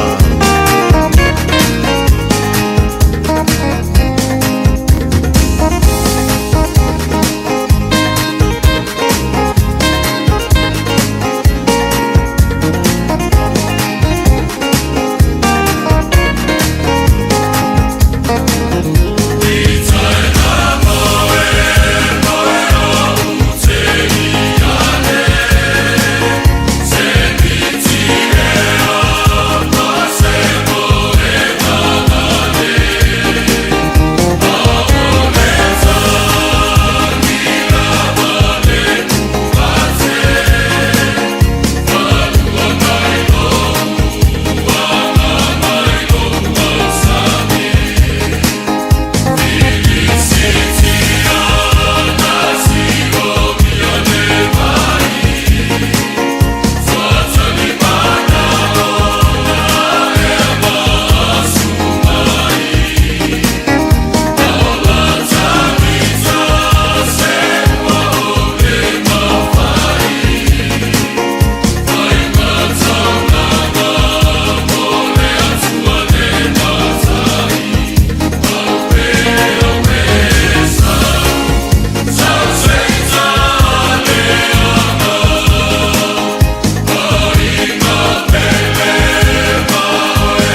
Usi mai alau whaafofonga o le whaapoponga fo ele nei o talafou mai Samoa. Awina sa mai mo oe e lau leiti o whalongolongo le Radio Samoa. Tasilima iwa tolu amo. Tātou mafuta le nei sa fou whaatalofa lo tātou tunu o tala tau longo mai Samoa. Wa manino nei se ata la tamai o le palo tala ititi a vai maunga tolu. E tolu sui tau wā mauti noa e Fiafia Mai. Ma le na tau aveina le no fōle i tu malo palota. I le paia inga sa furufitu o le pāle mene lea sa avea ima min stau tupe. Le fionga lau timu ia a fōa wale sewa ai. Mo wha maoni a mai e lea tamali ilo na sauni le whai ngā whirifili ngā vai maunga tolu. Lea ua wha iroa aloa ia ai e le official komisio whai ngā palota. O lea so lua sfuruiva o aperira le palota momua. Ai o lea sfureide lea so momua o le masina fōua me. E wha tinoa i le palota le titi. O le fionga lau timu ia a fōa wale sewa ai. Na manu malo le palota le titi alo nei tu malo. I le masina o Februari o le tausanga e lua o lua tolu. Ma ave ai masui lango lango. O le vaenga wha upufai o le wha atua i le atua Samoa o tasi. Na mafua le palota le titi. Ina ua tu malo le sui fai pule o le tu malo na filifilia. I le palota tere le tausanga e lua o lua tasi. Le fionga tapunu o Nicoli Hang. O le toe fitu na inga o min star carpeneta po le cabinet reshuffle. I le paia inga sa furufitu o le pāle mene le teime o le urua i pule ngā malo. A le whātua tua i le atua Samoa o tasi. I le te inga le fionga fia mena o mi mata afa. Na sui ai le tau vāo le fionga lau timu ia. I le vaenga wha upufai o le Samoa o poto i le palo ta tele ia au kuso. O le tau sanga ua mawai. E leito e whirifiri ai o le awanoa le no fōalo nei tū malo. Ina ua wha mawai le sui fai pule na malu malo. I le palo ta tele le tau sanga le tenei. Wa e aiso na langona. E toi tau vā le palo ta la ititi o lo loma nei. Ai o le a le lango atu i se pāti wha upufai. Ai o le a tau vā wha tuto tasi. O isi sui tau vā e to lua ua wha iloa lau tele. Mo le whai ngā whirifiri ngā vai maunga tolu. O le fionga ia tei o li ifiti ai masu. O le atau vai le fua le whātua tua i le tua Samoa o tasi. Ma le tō whātua mali i tupuola fō mai whaani niwa sa polu. O le sui tau vā, o le vaenga e pui a ia te tau o tangata. O le asa whareide nei le aso se furu a Aprila, e te tala i le avanoa e whauru ai swafa o sui tau vā. Mo le palo tala i titi a le i tū malo. Ai aso tofis furu ono a Aprila, e tāpuni ai le avanoa e toi whau ia i tua se swafa. O se sui tau vā mo le palo tala i titi, a lea i tū malo. O le tūla fono o le tūsanga e awhiv se lau lima iwa, i teimi o pūlenga whaakolonia New Zealand i Samoa, na whaatui na ilim tanga aluenga o whaatoanga vau matua mawhainga whaiva. Pe tai o le vai tau o le tūsanga e lua awhe, na wawai e se aida vaenga o vau matua matu inatu, i le vainga ilim tanga aluenga o puna oa whaale natura masio sio manga. O na whaaua wai leo ilim tanga aluenga o whaatoanga mawhainga whaiva. Wo o maida nei tūsanga e lua awhe lua ono, o iai suinga i fuafuanga le malo, ma le a whaatuina le mtanga aluenga o whainga whaiva mga tei whale, wawai e se ai male mtanga aluenga o whaatuanga. Wa whairo le a whaiunga le kāpeneta le teitai o le malo le fionga i le pāle mia, i le whaamoe moe, o se hawa noa le a tatalai whai tutoa mo nisi tau ma whainga le a tina e o whainga whaiva, ma lau tele ai whainga whaapisi nisi le loto i whale o le ala manuia, a wā o tātou tangata. O le fionga i le pāle mia, sunga la uri le malia tole ua te apolata e waufosi, o le a whai masui o le malo Samoa, e a wai toi sa uninga o le sa avea makova na siri o Amerika Samoa, mai le tausanga i lua fesfutolu, i le tausanga i lua o lua tasi, le fionga i a lolo le talu matalasi molinga. O le awa iatu o le pāle mia o le malo tutotasi o Samoa, o se wha ilonga o le mawhanawhana o so tanga o tātou tangata, e le ngata o le uso tu ofe, ai o le ngā lulu e whatasi, o tai o Samoa e lua.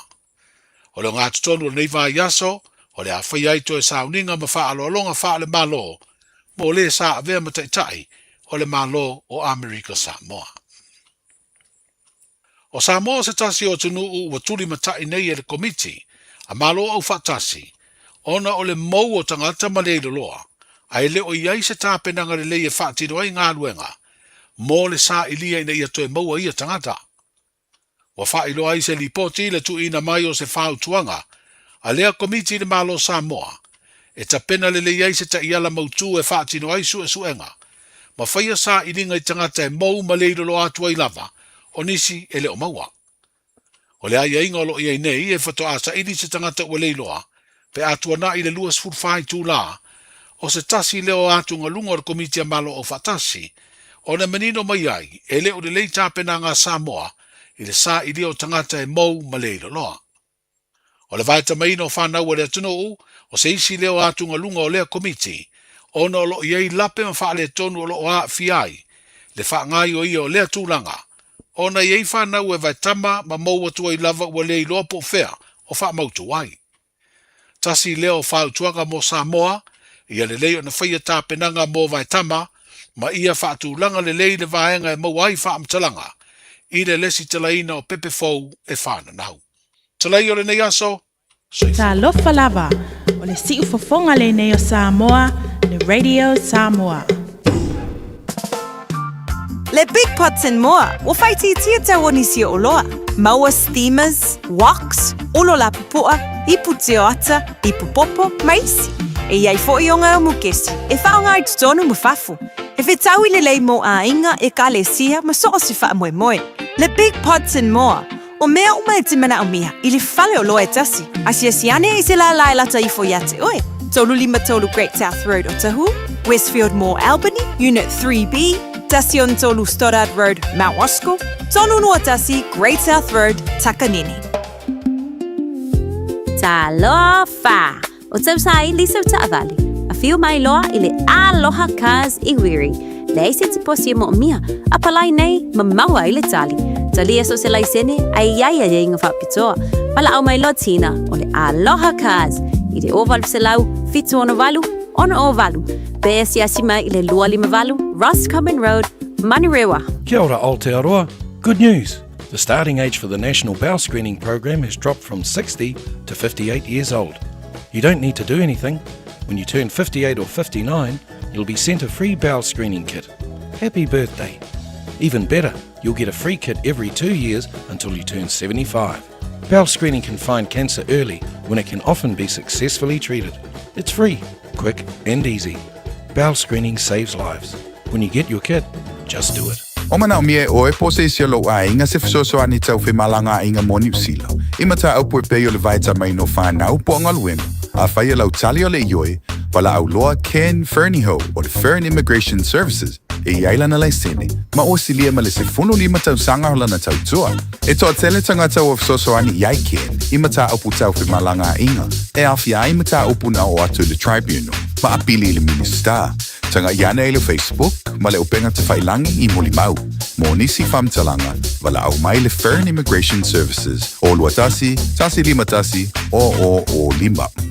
Mo tupe whamo moni Samoa, mana tua loa le Pacific Easy. O loo whaawau pia le tāru whapitoa nao le lima tāla, tutongi pia whaonga aina le Pacific Easy app e whaatino ai au tupe whamo moni mai lau telefoni whawe ai. O loo awanofo le tāru direct transfer, te posi mai ai au tupe le tāru account, ma whamani aina fasili lupa le telefoni, ma whaatino la foino lau tupe ai ngā whapitoa. Mo le tutongi no pidio le vai, mo li te ngā tupe so se whare tupe Samoa, pe tutongi ni no ngā tupe le numpi wha, Samoa Housing Corporation, UTOS, Samoa Land, ma so se au nanga Samoa, o lo mawhaina whaatino uma i tātou au nanga o le Easy Pay. Mo le silafia, mo whaasoporia so se vahenga New Zealand i o tātou la la, o lo awano fo i o tātou ofisa i o Tara Mamangele, pe whaonga le Pacific Easy Mobile App, po le direct transfer, whaasawa i lo taimi, ai siri atu na whaasawa i nau tupe wa taunga tāle penisiri. Mo nisi whamtalanga wala au le telefoni o Varselau o Tasiono ono, po numero masani au kilani o le lua fitu ono fitu iwa fitu wha, ma le lua fitu ono fitu iwa baru wha, Pacific Easy o lau paanga mo tupe wha mo boli Samoa. Iwa minu te leo tene le tūla e sumalua lau whawhanga tātou wātunu o. Ele toi whasalawina o tātou tala i mai Samoa pe ona iai le nei fo i taimi o le oli. E lunga le tautupa le uranga le siufonga le video Samoa se fulma lima i tolu amo. Ia ba le tātou pokalawe pe ona iai le nei solua. Winga o le tau pe ona wawa ia tuai le nei fo i aso winga lolo wā le tau pe ona tuina mai mo tātou. E se fo ia winga o le tau le te wawa ia tuai tālo whai ioe. Ia ongo sa ia. I know you have another woman. Don't mess to my tutu. Wawai atu le tau ia o le suinga i o timunga. O suinga i o timunga le te wawai atu mo le sola vai a lātou o le lua sumatasi lo ilma fanfana mo tātou nei au kilani. I le vele whamawina mo tātou se fulma le walu tika wira o ia le tātou mālulu. Ia winga le tau, matua te tele a timunga i le so. Fasolo antu lea i le sol, fasolo antu i le afiafi. Ia o le amantu a timunga le ia so le asa tae la salulu. Pai mele ofisa wa i tau whapena foi o le a iei timunga ma manfa i le aso a tae au. Mai le tae au si e pa ia fo istaimi o le uli. Fasolo antu le afiafi o le alangi le le teimo le afiafi le aso a tae au. Luas fuma le tolu tikeri whamawina le mafanfana le aso a tae au. Se mai lona malu i le se fuma le fitu tikeri. Pasolo tu la vale le vai aso lona stofi. Ia o le atolu nei wanga i le aso tofi lantou. Mai la vale tae au fasolo atu le uli alu atu ma le po. Ai fai mele fisa vai tau lua se furma tolu lo iere ma fanfana mo tatu le stofi. Se mai lona malu se furma le ono. Ma tau na tapau tatu se mai ya malu. Pe a fu le so se furma le valu, tai au se furma le fitu, se mai ya se furma le ono. Ono winga le vaso ni na ti munga. O vaso ki munga le vaso ngi. Ia mal vaso swing ore ka. Tala no foi tatu ya o fatimu fa malu. Toi va vai de do fa malu te alo te fainga luenga. Leo tu wanga na te mai ti do wa lula to vai aso tu wanga. Lona winga o malo loi foi maniso tatu matua wa leo ua tu ata maiti. Ya lona winga e foi la manai matua le avila tu aso malo lo mai la tu nga luenga. Se ia malo lo e va vai nei te maiti. Ya man tu foi la e tu sanga fa tu nga ina pe fainga luenga matua. Ai la tu sanga fa tu nga ina te maiti matua por su fa e tu sanga e o le matua le na tawa titi mawhai o na tango e wa aili ia ta maiti i tono la inga. A fa pela mo tatu langa i tele o me tatu te o ngai ai farwhinga luenga ia tatu te o fuanga pi ona i ainga. A mana i to ona ta maiti. A wana i tu ua ta maiti e wa ai e lista maiti ti lalo i farwhulu tolu tau sanga le ai. E ta tau ana i e tangata matua e wa ai a le leit whanau tono le whali. Pe ila to nga me la lea o te mo ti munga ai no folta mai ti sful tolu sanga vai na yona te ila tifu lono winga e fiula to mai ti o mai le fale ala fa yar ngai e re kai ma fau le kai se popol ka makikira ko ya me so nga kai ma kule ai se vanga na o e se fulu lima tau sanga se fulu leongo ku lo leo na o la to ai tau fo na fai le fa tonunga ita maiti no fo le fale o ne se ali fo tim e o sta ile lita maiti ia na e alula i petel te fa tau ia a te dola ua tu ala lo e la nga fo na tu na maiti tatu te le lo a meti tu io a fa pe we ita maiti le fale ia tau na avile so malo lo o ta ma portina ia alu ka ba fa kimu fa fenga luenga sa u tina e ngofo fale avila nga lua vai aso ngofo le vai ka maiti ia pe kai ko fo ka ka mal vai aso ave momole vai aso tina e vai tamaiti ia ngofora ia ai alu foi de ia fenga luenga le si vai aso ia ai no for tama no for tama uso oli si me manga il menga ole isi senga la ngofo fale tama maltina a ngofo nei la tina le vai aso tasi ia por arke le vai ir kama pesa o mama le fale o ai si ia foi dar kinga fenga luenga si ngofo kama ia ngala no le se senga ai ole tapri uvi querer ale va vele masinga wa e pe ko kasi ele so malo le toi pe yo le ensete ile so do se fulu male lima o apelida aso malo lo ka ku le so fu le so lo fitu ia nga ka ko fa yo le kala fo ile lo maku mal ko inga fa i do lo kwala ia le pa ko ka ko ya udia ile so malo lo yumi ia ta to fu ala ie apelila me yuni afal tau sanga vai vai masawala lo kausa vai au fofuanga ngi ke wakwai vai au fofuanga ni te toi fa vianga mo tato loli Timuma ama afai malanga lo le pe asu esela au e fua tele now Mwamua ta milo e buli tau Upe vai tasi ai fa tole lau Timuma ama afai malanga lo le pe asu esela au e fua tele now Mwamua ta milo e buli tau Upe vai tasi ai fa tole lau Sole alipea ese malo le alofa de que vai mai lava e casi a la cafasao ai que fama kakasi mai fama caipe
awe fua tele nau nau. Mo mua tamilo milo e muli muli tau tau. Upe vai tasi ai faa e tole lau lau. Pe ale alofa, pe ale popoi, pe ale kaele, pe ale fefe, pe aka apo, pe aso ai, pe a fai kala, pe aka ulama lama. Timu maama a fai malanga lole, pe asu e sela awe fua tele nau nau. Mua mua tamilo milo e muli muli tau tau. Upe vai tasi ai faa e tole lau lau. Timu maama a fai malanga lole, pe asu e sela awe fua tele nau nau. Mua mua tamilo milo e muli muli tau tau. Upe vai tasi ai faa e tole lau lau.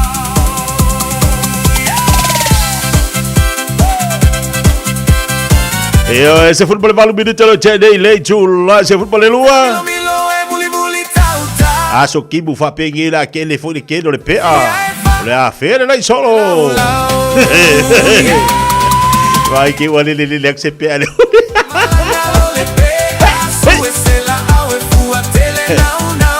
Ele o pea vai cair bem. Ah.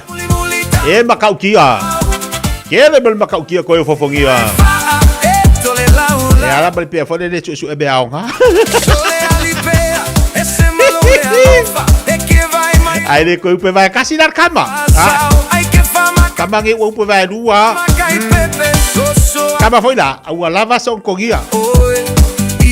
Ai dolor cogia ele me queiro ele lava. Batalo vatu já sabe ele pero. Ele cabelo que sagi ni. Alo fatu mo elo sabari kalau kalau dia so. Batalo fatu amat tabau ngabalo fatu baftu mai. Yo e fatalo fatu fole ni vai ngala uria ruta tau chi fatu maftu mai ngol pokalame. Tiwesa ene malor se fu wika ko vai kulia tiwesa ene wa mai ainga. Fatalo fatu yan sene Jaron. Wat sene malor se fu la leva mai na il tanto fa fengal venga.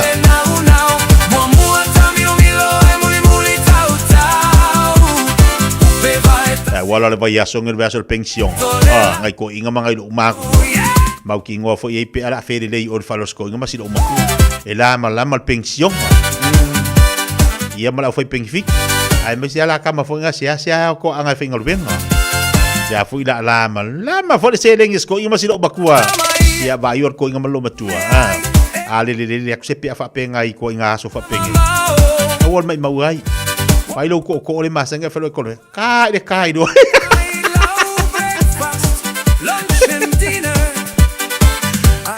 Kai do. Ia savari fa fengal ben. Ele fa peo le fengal ben ka yo la malama mai pension ar ko ingalo makua se ka upe fa le ia. Upe fa fengal ben. Ale lo upe penfi que ele lava se cuba. Atala fazendo uma bolo. Balão se foi lá no lei. Ba pia ngai ene le amaka de masul kala fo de le malu. Ah. Mo ainga fo ie le o lava fasoa. Lima se furkala. Vai le lima sutala dia. Ya e fuala ia fa penga lima sutala va tu vai yaso. Ya longa winga. Dia kai afal pensi kor ka va le lo walu noa. Longa winga ia upe fa le. Vai kai mi gei wa eu pele be ke do ma kwala va kongi ngole pili.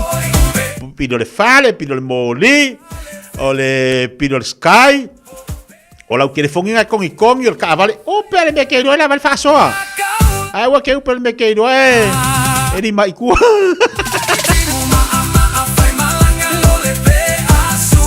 Awa ke uper ko ngau pe foi lo upe afa pe e fala ngolango idesi dia di bang okil kamalu un pa nga me upe vai kas pe minge upe vai dua upe ale me do la vai faso a lo upe vai kas ai fa ko lo fai va po esa we e ko kongi se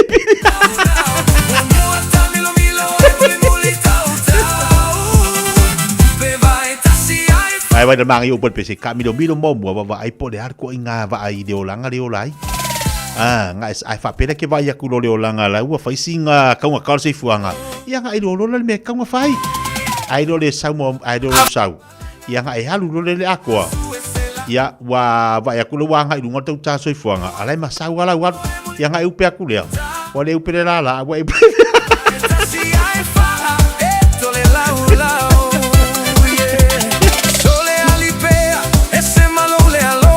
Pia lagi pau ko ngale vai ai se me lagi pau ai que fama kakasi mai fama kai pepe esa o le kala foi kamalo le ngalu su sanga ngalu wenga alu kamalo le su sanga ngalu wenga la ko foi le kamalo ai pule fat kamalo ko ai pau alu ngalu wenga le ko koi o lo sau ke fa manki ke fa manki o le mea ka malo le ko so nga ia e alu swingi lu ngola u fili ke fa manki do ka malo ia ai fa ipula ia wa alu ka malo skai do fa manki o pe aku de la ka fiki de la o so mai ai fa ipula o fa lu ngokula ka malo wa makwa pa le manga ba fuli le wa ka uli ma fa ngalu e pe lu ngola o ke u langa skai fa manki wa fa langa ngalu ngale po nga ko eu pe ko ka malo e ka fiki a ku sida langa ai misi marima pa u ko ngoi ko ngale vai o le vai e pa u ko vai la fu e ka ki mo ko dila lo mo ka malo ka fiola fiola ka malo le monki da woido o le la ai nga yer ko kaila mangkolo pa ko le vai dir ko kai ma help ya la fo au mar ko kai so sangi fi mal so sang mai kalar ko kai o ke pisa vai ola unga lu nga fo nga le fai o lo ke fa ko kai de so ola unga lu nga fa ai ke fa manki ola unga lu nga le fai le fo ke skeli fa ko kai de lo i fai eso ku vai de bakau ki ola al me ko fai o lo ka mi mo po le hale o langa mal se fuanga le tatu te ai la kwala ko ngi mai ke fa manki ai ko nga ai fai pulan fa pula Agora me parece aqui. E aí Paula como vai ver? Olha aí vai dar aí fefe de manqui. Fefe escamalo, langa que eu fa manqui pa o ko vai. Lá fa pe aí se coloco caída que le. E lá foi se coloco caída lá como eu que pisa que le. Olha foi que eu fa colocar lá qual ia le se ocupé. E al camalo foi lá foi se. Olha lá galu con ya. Oso. Ko anga ai de si pula ma ai de fai pula le que le usida wapala.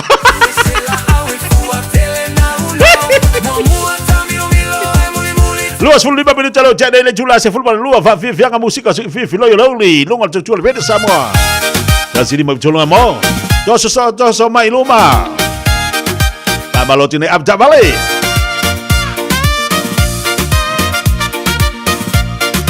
Pamaloti manu jule moe.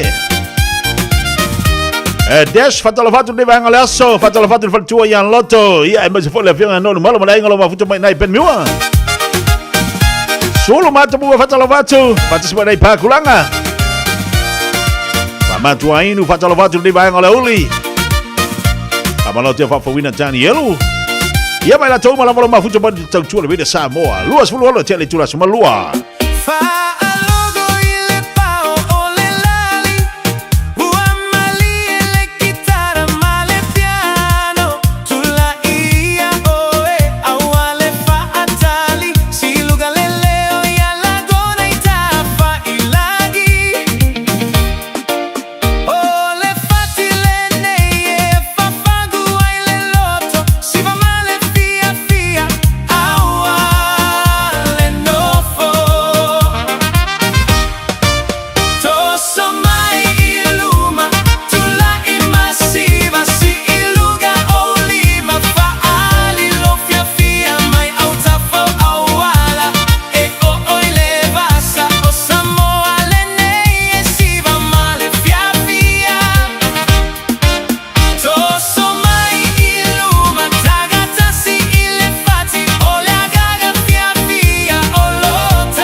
tosa mai luma.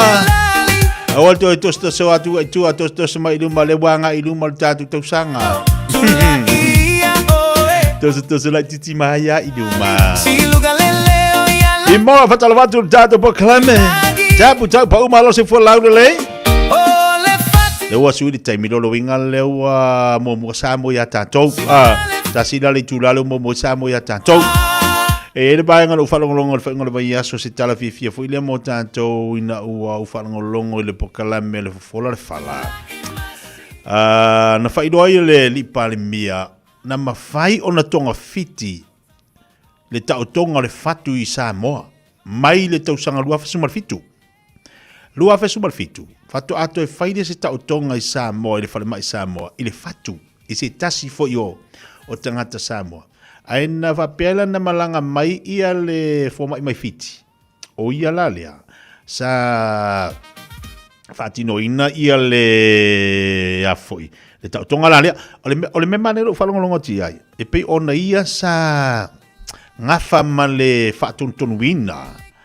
Ai o ia o foma ia ia tatu Samoa. Sa ngafa foi. Ma le whainga le tau tonga. O le whatu. O le tala Fiafia la. Whabe sa manuia.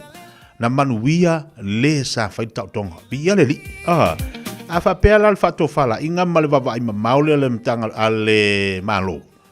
O le toe faio o tonga fitinga ya ungoa male amai fafo. Io se tu pet sefe fo ile mo tatu malo.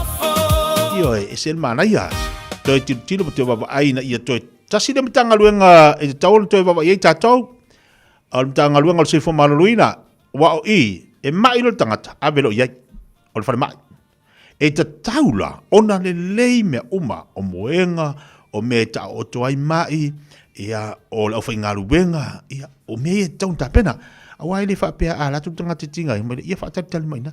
A se vai ngā fu ilea ta te wawa ai matata tilo i. Ta sile mtanga ruenga, e ta tau ona le lei mea uma, mtanga ruenga le whalamai. A tono le a maua se avano fu ilea la mau tatu sota inga mtanga ruenga le se fu maloloina i telo vai aso po do vai aso. Ia la mawhai ono so tai mai ai. Po ani mea o lo tupu tono mtata mtanga ruenga. O ani me le lei. O ani me toe tau ati nae. Ma ia wha le lei a tini. Ia o tala Fiafia na mu tātou. Vi ia le li. Ma tala watu i ara sela tilo mai wili. Ma lolo se whoporia whatasi mai nei papa toe toe.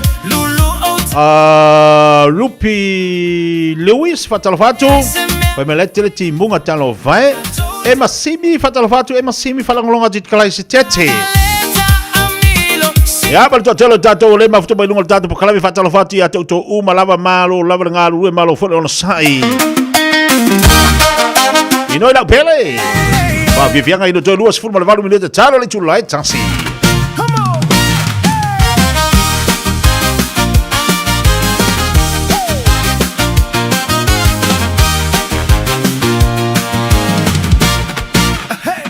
Malo tu le sia tuna tu vai sigano.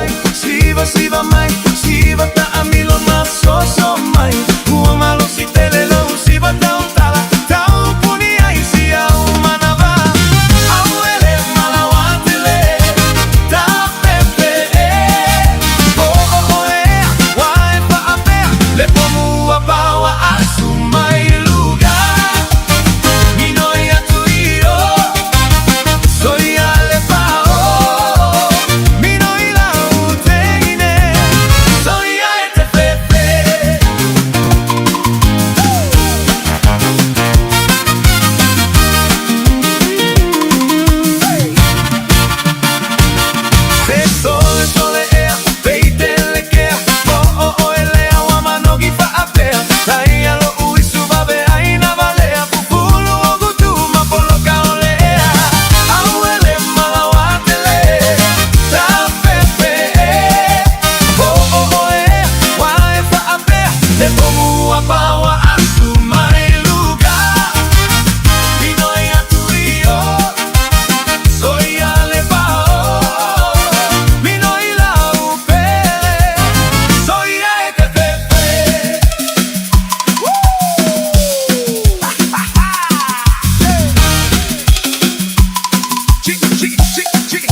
Yo le talo su family ta talo le tu jasi.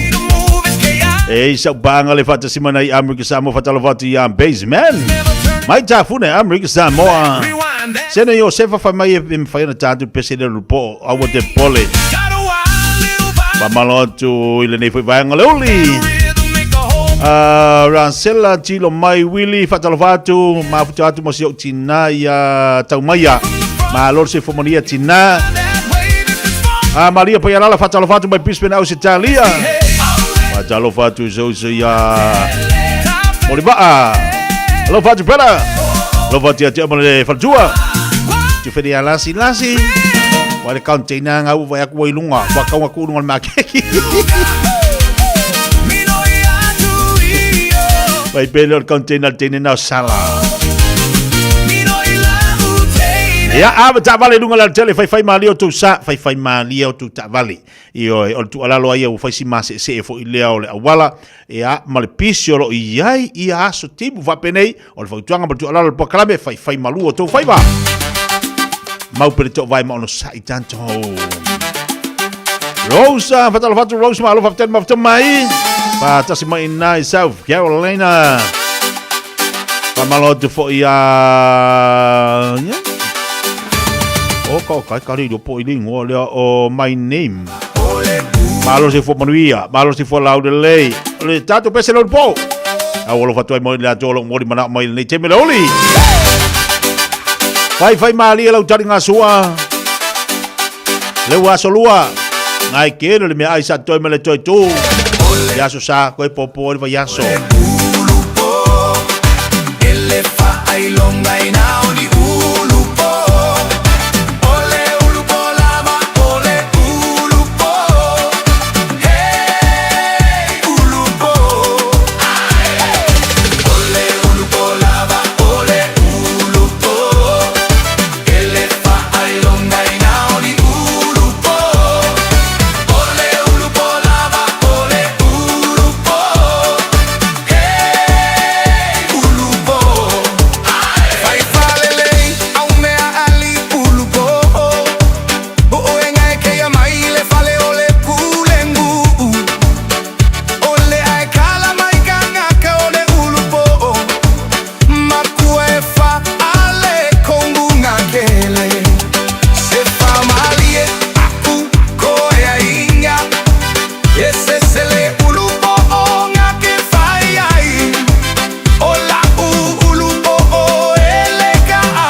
hours a day, 7 days a week. Radio Samoa streaming live on www.radiosamoa.co.nz. This is a huge reminder. Sorry, that was a bit much. This is your big reminder to do that little job of getting your winter immunisations, including flu, booked in now. They're available through bookmyvaccine.nz or your healthcare provider. O e sauni malanga I Samoa, maratua lola moana rentals o loo whanga solola na whaapitoa e luse fulupasene e pa uma o lalo ai te tongi o Taavale pe a tolu pe silia to fo iaso e te whao ngā ina iso se Taavale e mawhaiora pikila Taavale mai le malaiva lele I whale ono po whangali I whaapelo tātou o fisa au tui ala fua pe mumuri e to fo I le whale tani malo o loo e wha mautu ai ai ngā whaapitoa o loo I ele tātou insurance cover te fili mai ai ina rei tupu se whalavelave ai o loo I ele wha mama avenga Maratua o loo I ele tātou account in New Zealand pe lafo sa ufo I le moana rentals e wha o ngā ele Pacific Easy pe wha o ngā lau credit card e wha antino ai le tongi ina o lo sa mori si wha amtalanga wala au le Pacific Easy I le ovalu se lau o tasi ono po numera masani au kilani o le lua fitu ono fitu iwa fitu wha ma le lua fitu ono fitu iwa valu wha ma talo sanga e transfer o I le moana pe asesiane I le tātou Facebook o le moana rentals po le tātou upenga ta wha ilangi o le moanarentals.com Moana Rentals o laupaanga e taitoro ina oi a oe malanga asiasi I Samoa. O fia maua sau Taavale po sau piki apu, ai tongi ta iwa yaso, lua va yaso, pe ta imasina, o le sleek cars o le a maua ai le fisosoani. Ua ta pena le au whainga ruenga a le sleek cars, mo oe malo a inga. Aua e te popole I se mea e tasi, te tala fitu aso, mai le sifulu I le tai au, angai le afo le ono le afiafi. Tele la lai au kilani I saute, mili mai loa, I le o lua tasi fa, fitu lua selau, po le o lua o, fa lima tasi lima tasi.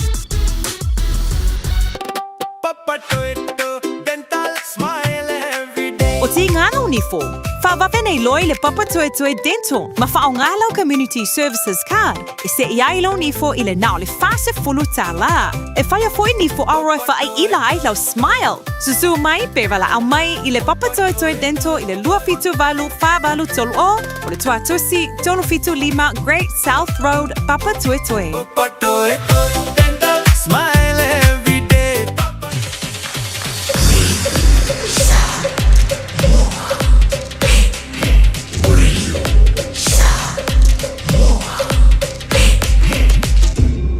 Noivo tu, amo.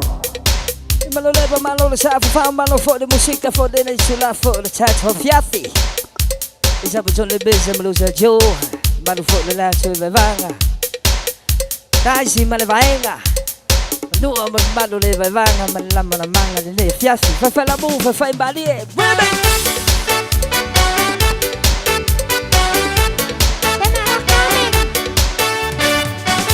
Aroma yava.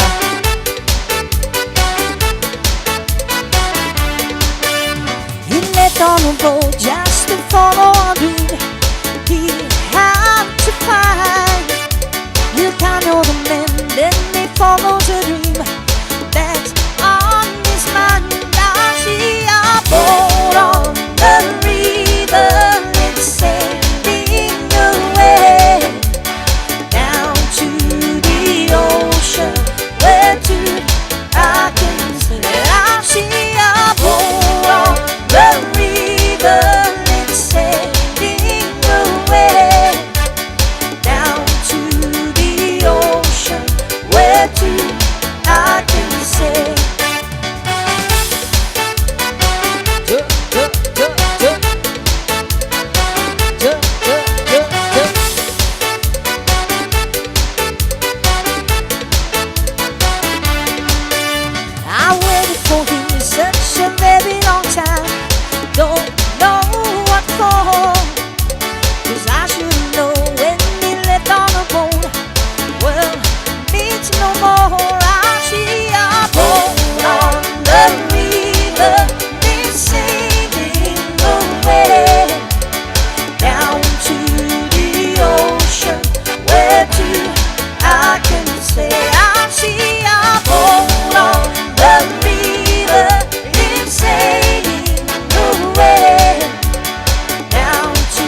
Ya le mana yo tadi mo yo tatu pokala me nei mi on le oli le wa se mari mo tebe le wati to es fuma lo minuto tano le tu lai tasi ya i lungo tau tuba ranga si fonga video sa mo tasi mo tola mom tatu pokala me fanga solo le o tola ya tali watu tatu pokala me le ho fata si mai ya le sunga li pulo le tatu company o titi sa ya le finga lo pepe tala ile ne wa fo isi na vaenga o to tatu pokala me ele ngata fo ilea o le tau tu masani pe ona ye mo le malo tatu wa tunu fata lo fatu lo pepe ba lo se fo moria ya ile ne fo ya udi alole tau le nei aso la talanga tia atalo fatu foi pa angale ata tu pokala me tonu sa mau o tu ia se malo longa pai tem no le seta ya le ngata fo na ya ona fo fuanga fo ya de kalesia isa a fata setu ya ile to tele ya na me lo seta la talanga tia saunuanga foi ala fa siri foi ala sunga di pule ya maluia al fa ngol viaso se ki fa ngol viaso maluia me uma le lo foleli ya malo la vale pa malo se me mo ya tia ya ole wa matatu anga tamiti e pe la vele le vana ela onga le ua a to ua ya mo le isi a lua viaso ya te to telefone nai matu ole ua fa ngalwenga tu le fali ya matau fai foi nai pokala merfana ya awa fo le nei vayaso ya male vayaso asau ya ai le wotanta men pensini to tu wamla onga ya eta fo na tele fatonga vo le tu tono kapoti wa tama ye kam yo mai ala tapo kapoti o matua telo taimi ta mafa sa ole lei o le o mane ye fo fo manatu le ala pepe o le tau fo ile mo tatu ainga wa le e o tua o ngani tamaiti ia o tatu e tu o lo fo da o nga tau lo fo ne na ile mantu o me tau fai awa sa o ile so na ngalo pepe tatu o le wa ia e fai fo ila le o le na no tamaiti ka poki ia o na no fo tanga mantu o pe wa le o no fale wa le o le to e ai ya o fo tua nga ia o le tanga leisa ia tanga palau mata ya va watu lo le tia sa va il fengol pankeke ho le le ya lo di tia amana o mal le ya la so lai ai kama vanga le wo pe le va ngol puka ko pai fo ko e lau fo ya le mana ya lo tu bla nga masani pe na ye tatu want no te lo foi o na o to e sa tatu talo sa mali tatu talo foi ko ve so lo pe wa lo te lo le na long weekend tatu ia mo le fia na fasota i mai o le tatu supplier e mo tatu lu se la ua pepa tai tasi kilo e la soto per va son ko nei le alanta mo mai ale lu se la una watu lo lunga ia e oi foi la stona ia o uma le tatu lu se la kilo le na mai ia lai wa to fasota i mai foi tatu o le aso fawaile aso sulfitu aso sulfitu a pelila ya eto e mo mai ai fo ile sia tato lu se lau kilo o taluna mata tawa trample fai o te le wa tai lu se lau fai tato pepo o te le lo pe ai sea ya ole o la totala o tele na si fo ile tau o le au mango le talo le wa mata na fia ya tau o va ia o mai lalu ia le ngata na lungo i va lele ya ono fa mi umel tau lo fatino nei ya o lo tam fa fu la tatu o nanga ina ia ai ni so ya ingol tak ya a se so ya inga fu le tinga ina fu la fa tau ya ma tele na fa fentai ya wa le ya se le fita ma fa tatu talo le wo ye te mile nei a me sa tatu prepotaro le ya ai te tau fo yona ye ona tu se tau ina ia tala fe ngai mol business ya ai tal fe ngai fo imale mal tatu au fa tau no ti fo la so fitu aspirelo apirila ya e tau no mai le sia tatu uta ya a e mana o ai te sau e va te tongi ya ni au pe patalo ma fa mautu ya fa so ta imel tatu numero masan se ta imion tu atu le lu ya pe tia sia mai ai le matu fali ya mafai on tongi prepaid la oka na sa watu ese loa mavala o tia te o tsau e piki ya wa fai sito te lo la to no mai la so to na yo mai la so sa ya o fo ya na fio mai ya la ufa malulu atu e ona le tele stato oka na mai ya le mo tinola la so so fitu tia ya o ai fo ya ta ma fo ya sunga fai fe au ya John mo mai fu ya aven pe patalo la sto na ya te de lola pe na o atulan tu fa ya we ya ai olai na ya tala yo te de fol swing olan fa longo ino tau ma fatalo ya ma me se tatu sa sala pa mal tatu we si de foi fata mana ya jasi da vanga taua ya pe na mai tawina ya lo tau mo tatu talo ya le ala wa lo winga la sum marfitu fato ato la se tulanga lo il tatu vai ya olo mowal tatu vaiesi vai sa salapa mal tatu tamaling ina le fse o viana po la SSAP mo to Samoa ya olo pa pena fe ona maua ile serve with love ina le tolus fu lima Myers Road mo tatu ina man wewa ma fa so solo i foi ai nai papakua ya mal tau mai foi ai ni mangele ya mo tatu ile fai tu le ti ai ma malealu lea ngai o takuranga ia oina i le whātolu Barrington Street TI le vaenga tonu le sai momua ia le Tasi Market ia o naua ia i nai le Island Bites ia e mawhai o nanga ia tu iai ia e whātau e lau lo vai sa salapolo vai esi malau vai te malingi ia o vai aso me le anga ia tu ai set up le tatou 89 Avondale ia whapena foi man Henderson ia ai mo fia mo tatou le west ia mo tatou North Shore ia o nanga ai foi na ia mo tau mai mau ne self ia nei update now o tatou au nanga le tatou mai o le situ langa ia lo fam na tu me foi telinga titia ia tatou fatau le bluebird ia o na feololo nei ai nga le wa na tatou te na foi ia te le ngale o le o mai e whai atu le okol a mai le lisi o le ngalwenga ia a tātou e tietia e le tātou official mo to Samoa ia le tau a toa ngalwenga ia le fo o tutongi a inei le se tupe o tau la foina ia a eke liva sa o le bluebird i Samoa ia e le ima se mete o le ipo ia ini me o misi o le oka a wa o mea e sauri pe paulo o mai le tutamuta ia o vaenga foina le la whai atu e lau kote le e fitalenga tietia ia ma fautua toi foi tia ai tu la holle porate le tonga luga e tu sa mameia au mai lunga le oka ia wala o ngana le luas fulu ono tau sanga le sa fainga luga ia kitiona ia fitalenga tia kitiona bluebird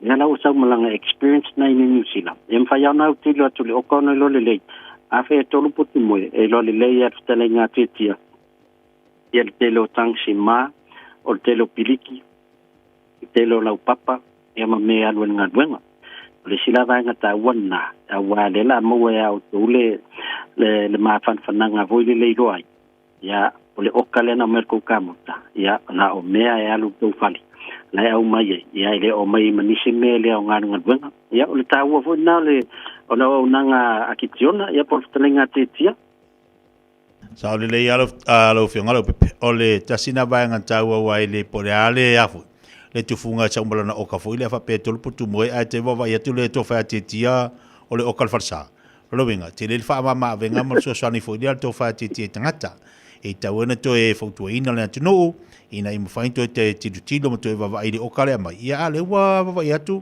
a fa pe nei la wa e la to e va ia tu e tolu putu mo le fa le to fa ti ai ia manisi va nga tau ona i tonu fa le a sa le sorry o le fa le fe au mo le fa le fa kai la vai ia ai te ilo titi le to yo to vidi tu funga fa i to va ilanga o kapel na o te lo winga le fu lo no winga i me fa le i fa si o tu funga le to ya na we ma wa tonu ma ya le vaenga e ta u telefonia le ia tua ya a te tiona ya o lo fatino tu il tato ufficiale mo Samoa ya monisi vaenga ala au mal tato numero o lua tasi lima ono tolu fafa o lua tasi lima ono tolu fafa ya vatai tele te mo mata wa no ya manu fo ia ngadwenga fanga solo le o neva yaso ya mo foi si update tato pokala me masunga le wa ile aspaile ya au le lo famalanga le yale tato kai sidi a fatai tele lava mo le no le neo ma lo faftai e bodi foi tito banga luenga lo fantu lo fianga me se foi lo finga luenga manu le yas se foi mai maria ai soifua. Lei, tau tua le nā le whenga lau pepe tala i lene, o male au nanga masane le tātu company, saure vai yesi, saure vai salapa, saure vai tamaringi, maua. Soifua maloroina o e tau ana iai, tau mafa tātu vai le nā e au ngā te le mo tātou. Na tātu whiola e Samoa vai atu ni whaafonga le atu nu, o paparu a kākou.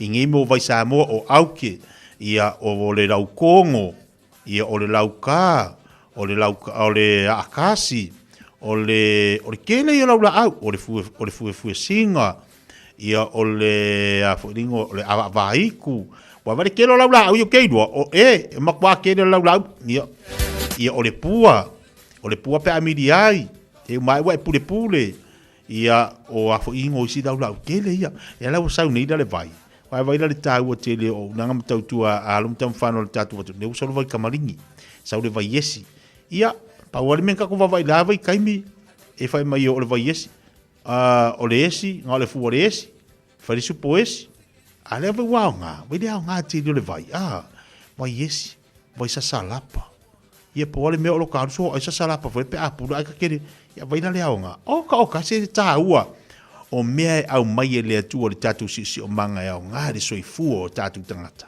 o le tatu bola Bala wane la leo pepe, o lua tasiri mon tolu fafa, o lua tasiri mon tolu fafa. Fatasiri mon tolu fterenga titia, te iloe. O la utala le faya tolu fterenga titia, po le ale kufunga kami mai fe malangoka. Ai fua ia tatu ia to tongi ia tatu oka ini. Te le so sani le foi tamari o tatu watu no. Le la we fa fonga ia. Po ai al tu funga foi le fa mai e te le na oka mai tasi al titilo te tia wa over te le oka. Over malusu tau sanga whinga luenga le tamali i tono le kampani le prupet, o lana lea tiute, maona ia whaiva sa whai. O le whatino ino oka, whainga o oka tangata fo ia avi whawai whali. Ioi, kusole mele i pe au fua ia e si dole a saur computer e wa wavel mafo forkanga. Terenga titia vana swafa. Ia, o le tau o fo ina le sosani wai mwhai leo na whaasoa tala nof terenga titi ante oi mafso sosani. Ina i mawhai o na mo se whale le lei mo oi malu a inga. Rono inga pole ala ko inga kami matufunga. Ua maan malama le terenga titia ili toa inga te le e te tau o nanga i eilau whaatau. Ia mafso sosani fo imo o niwa i teimo le seifuanga lo tanto. Iai! Teibele wati lo o tātonu lava le tūlai tasi. Nata tari watu lo vatu tātu telefone ngana petania.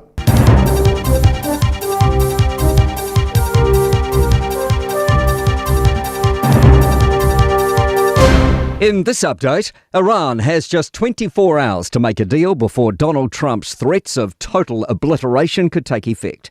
Trump's rhetoric is growing increasingly violent, threatening to decimate Iran's bridges and power beyond repair after tomorrow's deadline passes. But Tehran's rejected a temporary ceasefire proposal, saying it wants a definitive end to the war. Sky News' Jonathan Kersley says Iran is calling Trump's warnings delusional. President Trump is hopeful that a deal can be struck, but time is running out and the sides still seem very far apart. And Air New Zealand is planning to cut more upcoming flights, including international services, as jet fuel prices climb sky high. Schedule changes last month impacted more than 1,000 trips and 44,000 travellers. Kate Rickard has more. Air New Zealand says it'll make further cuts to about 4% of flights in May and June, affecting about 1% of total passengers. The airline says they'll be told by week's end and most will be moved to updated flights on the same day. It claims the changes are relatively small compared to other airlines, with some reducing capacity by more than 10%. Prime Minister Chris Luxon says there's a lot for businesses to celebrate in the trade deal with India. India wants it formally signed this month, but the government's reliant on Labour, which is hesitant about some of its contents. Trade Minister Todd McClay's trying to rally enthusiasm for the business community, which has been fairly muted. Luxon says it's an important deal, as we'll desperately need close ties with India, considering global uncertainty. A coroner has thrown weight behind recommendations for quad bike crush and rollover protections in the wake of a Southland farmer's death. 59-year-old David Ian O'Callaghan died in 2024 after his quad bike rolled down a bank near Gore.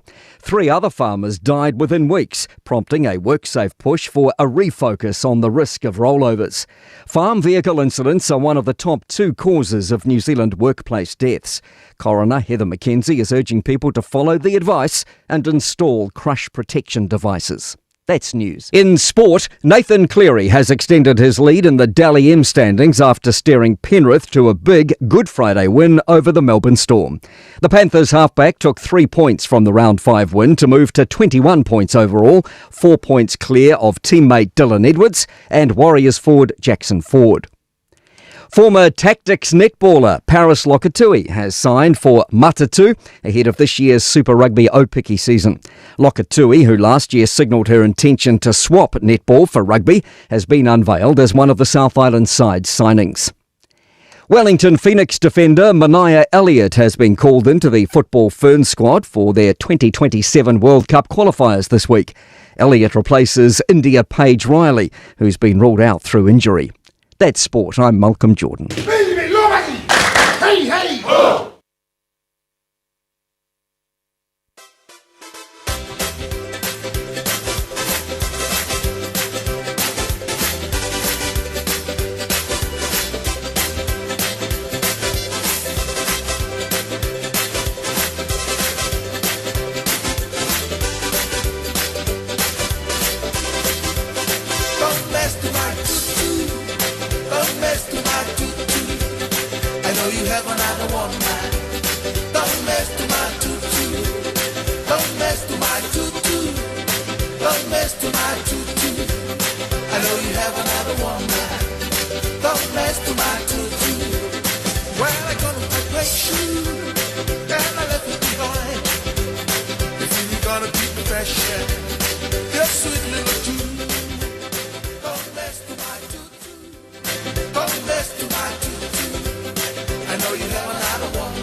Lui tau mō le aso. Yesu male malo le atua. Jesus and the kingdom of God. Ma taio, ma ta upu e 5, a olona foi upu e 7. Amu ia e alo lofa atu. A wā e alofa ina mai i lātou. Yesu male malo le atua. Jesus and the kingdom of God. O le launga lava ia Yesu i lunga o le maunga. E whaata tautonu i le malo le atua. O lo au mai ai e Yesu. Le i tu a inga o langa mo o mia. E tatau o na ola ai le tangata whaatua tua i le atua. Ua i totonu o le malo le atua. Fetala Yesu. Amu ia e alolo fatu. Awa e alofa ina mai i lato. O le isi le ai tu taua.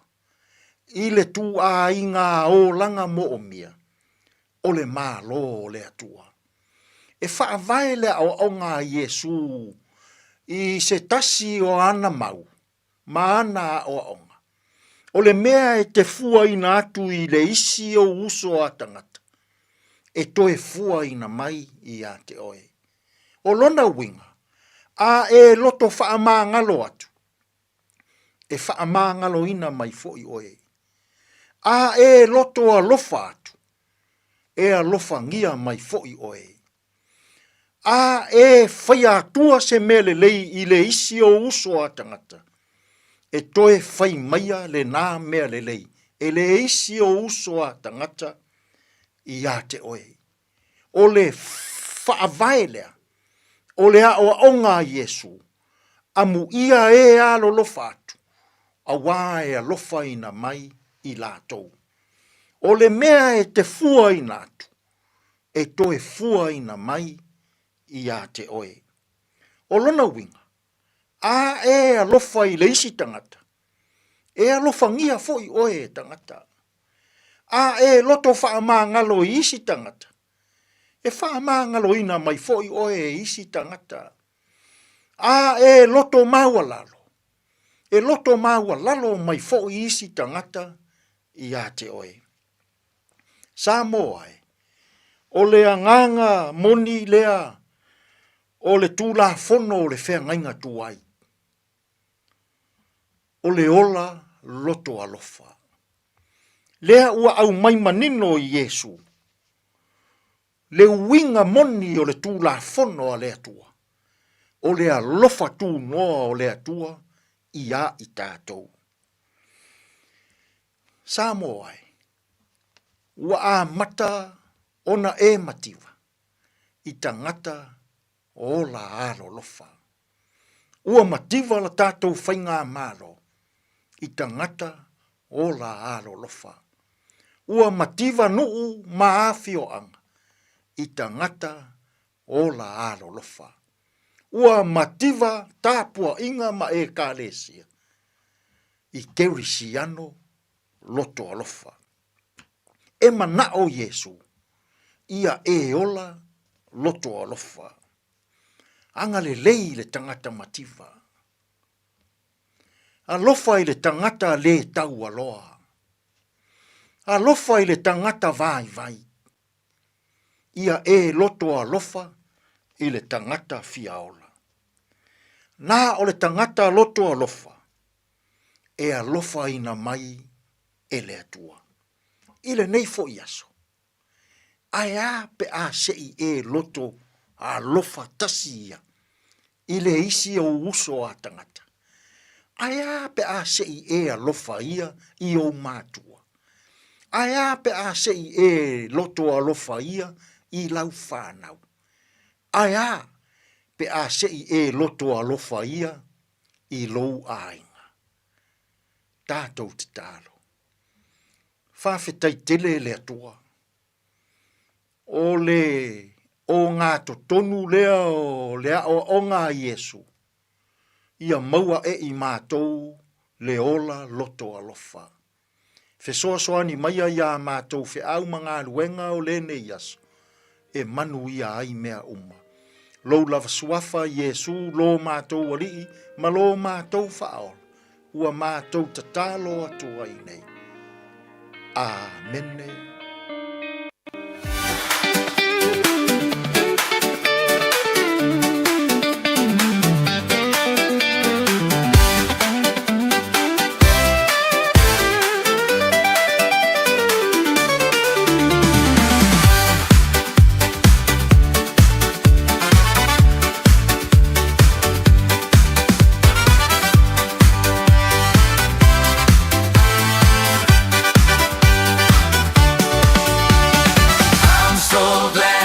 Jesus set me free. I'm so glad that Jesus set me free. I'm so glad that Jesus set me free. I'm singing glory, hallelujah. Jesus set me free. Wow, fiafia, lava faça o loto awe Yesu. Wow, fiafia, lava faça o loto awe Yesu. Wow, fiafia, lava faça o loto awe Yesu. Percebi rima, hallelujah, faça o loto awe Yesu. Satan had me bound, but Jesus set me free. Satan had me bound, but Jesus set me free. Satan had me bound, but Jesus set me free.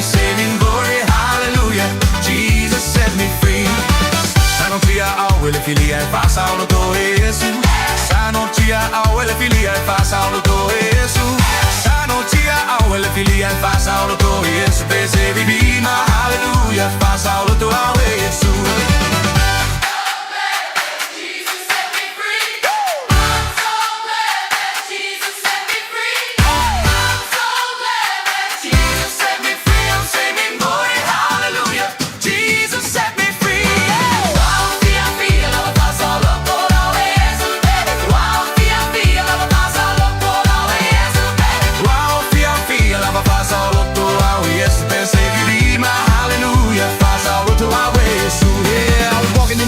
See my way, chains on my soul, heavy every day. Then I heard the truth came and lit my path. Race in my heart, I go the aftermath. No more butte, no shame, I'm brand new. See, I'm so glad that Jesus set me free. I'm so glad, so glad. Set me free. Off those chains. Hey, get it victory. Devil tried to hold me, but I wrote that key. Now I'm shouting out loud. Christ rescued me.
Since 2015. Ala leo sulu 5 minuto tene ia le tu la tasi pale fa fonga ba ia tatu pokala bi fanga solo nei vai nga le uli ia mali tatu fa mal aule na mo tanto o lu tau fa le nganga lu sifu mo wola fa tamo vi ia le tua fa ia tu sungal fa fenga ia sone mo le nei fu lu tau fa le nganga mo tanto ta pena tanto le aso mo le aso tanto e fa ia mataulo tanto va ile li fa tai fu ile tu la finga luenga sunga fa finga lo la tu ta pena ina pokala me taimi uma maso uma lungo tatu tua ia efeso so ani tele le mo tatu le ngate pokala me fa le nganga le taiao ole ole a ole afia fo o inala le a mo yeli telo tatu li tau fa le nganga ma fa mo tatu wa o le tele waso ia e fo tal tolunga o te mi uma maso uma e lu tau ina ile tatu wola au auna mo tatu wola nga ruwe le ia la se se le ia ia tofonga ma fa so songa ma lu tau wola na ia sa valinga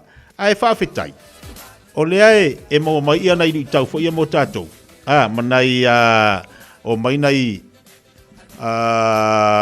o me tu pole olanga ia o le upole li e salani ma so soni mo tatu fa fitai le tua e ia te mi o mai e fai ngata le olanga a fitau ma le sau la fionga leli ia so ani do le ma mo le sifasinga malos le ngata le na malos e li tu fa le nganga a le tu fa tino mana ia wa le mo sa no ma le sunga tongsia o le una ma tu tatu o be ka kanso o lo fa si pisel sunga le singa ya tongsia te lo wa sa wa le mo si malo lo ngwa le fta me ngaluenga ia ai wa pisele sunga e le pula le tatu falta vale awala ni ngali ato evala wan le olu tasi fa fi tuolo li mafatas olu tasi fa fi tuolo li mafatas o ina te mo le au ngal tu tuolo sunga tongsia tele timunga ai mfayana yang ya tinai ni lu kofe wala tele le kofe mal susu mal suka yo le ofisa tongsia te lu in kofe ya ma fa se lu tala ia mafata sta vale mo e male ainga I know you haven't had a woman ma ngai le fai de lei pai de lei se lua talam tongsia fa mamrama te lo vaenga ai le saini au pepa o le sile vaenga taua tatu talno esele mana e foi pe ona fa so mo tamali o tatu watu no utulanga o meio o ta vale ia ai me se foi lo walu foi di si fa lo e fa isa fa tau e tau tongi ia me fa pena le winga la utala awani e musu awani e unga ta te fasili awani e unga ta te fasili au foi nei e vai atu lo fa pe ia o le tau le lu mai o le ama le tanga e siaki le lei ia le formula e mai ai te li sainiina ma faatomu tanga va ai le lei vaenga te itasi i fesili ma vaenga umale mai tonu ia na e fesili sili o le ale mea lea o le ale se lengi le ale mo te le tau o le mea lea o le ale mea ua te le ai waru lunga tau o le mea lea o le sau le tau i e fia o vaenga fa pena ia ina ia mafai ona e mamlama a iloa la ua se lau pasene pu ua over mal se lau pasene ua e malie i le mele te mana oai ma le faa marabla mai saini loa ai awane e vai atu loa pe mangia posi me po sau waki ia po sau se king of four so se mea ai lo vai atu lo mana ia le fei lafi me pe o wala dia ala te i vai atu le tau mai sau le vango oka ma lesi vai ngata we tauna tatu tilo ai afa pene a mai lima tau sanga di tango tongi na e fuala ia le afa pe mai o le interest le e lima tau sanga ma le fa ingale e ele tala masani no fa ngoi e le leile pu ai tinga ina no winga e le leile omi to tonu mai tango to tongi to tonu le lua tau sanga ma afa tau sanga ala e va vena uma i lolo tilo le ono tau sanga to tongi ai ai lai te tongi lea le interest o le mea le nga nga singa ufu soang ya kwa kele fa pia kwa me ke ka ye te ma e fual pupu ma e fual umi umi lo winga i le ono tau sanga le na fitu tau sanga le tongi e longo winga o le a kongi ai le omi ko kong e pupu ala te do te tinga in ai fa vinga uma e fual au pakeki e fua i la o fa soa i le vaiaso ma le tupe maua e ele po kala me fa tuia e tino fa ngolongo le si vai temi fa so ma se tasi o tamali e fua la fa soa i le tupe sau tonu tilo tupe fa nga ma le tupe toe tolu la baenga a saulo tutongi tonu na tilo le o a me fa soa i le tupe le sau tonu ya na tilo le o le ale tupe le ato toe mai i le tupe le sa mo le tutongi tolu la vanga tupe sa tonu te va ye pe fira fa inga o le tupe fa alu i au pili ma me fa ilo ainga ai fira se tupe la toi mai le tupe le sa tonu mai vai ia ma ka uki ki ngo fa la o me fa inga i lo fa soa ia tango tal se fuanga alu dungal pensingi tawa me ai mal to lo le bo ye ma ka uki ki alwa kwa o ye wa va ai tono fa lo wa mingo ye dungal tawa le ta mai oloa walua tua walua ko ingal pensinga lua ko marka wori elengi lua ko ingal pensinga lua ko marka pepe lua ko ingal pensinga lua ko marke momo ka mai olo fo ia sa tatu le ano ye matatu amana ina i tau al kemi a soli wa valu le ulu tu lo fa fonga la tunu e te tu mai tu ngala pe be ai la ko au mai kasi ala kamalia e fia la ku peresa kon e fia la ku pera fa alu longo winga tau rola na e tau tutu i fu la lo paketi tau tupe whaalu kipi ai ole me mbua ngai kwa kipi ai kala lisi ko inga kipi moi ole me mbua la ia wale fa pe fa kipi ala pensing ole ai wai ele mfainda tatu feo ai pe ale ta vale ele fa pe la kipi ala pensing fainga la kipi ala pensing ile fu le lo ferwa ale mega ka fa mbua kipi ai kau kuku ila lor kau sami vai di me ai kau ngapaling ile aso male aso ronga winga kau ku me ai mamafa pasau le fruits ngal kau ngofie ku le mangai ku kama sau mangai kamako sau bole rengi ku fa kasi fala ye rengi kama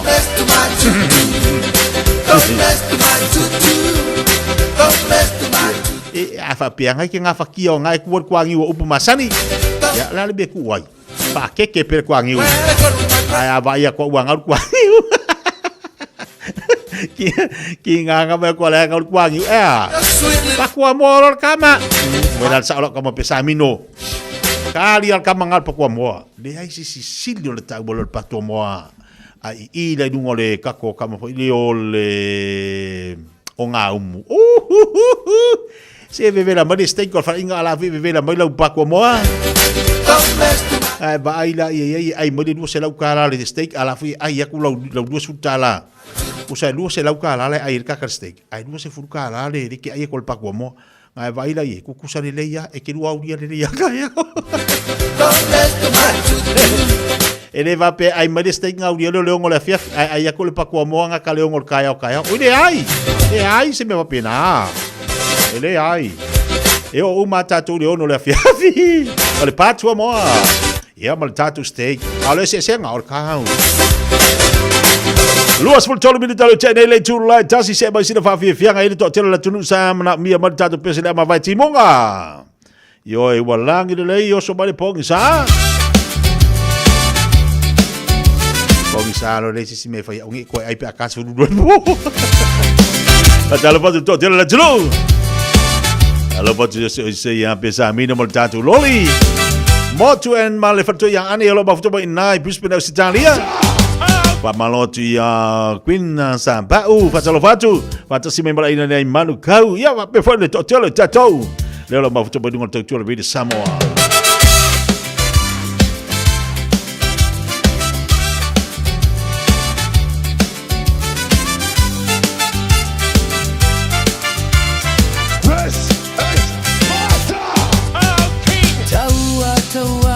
Atasi o faigata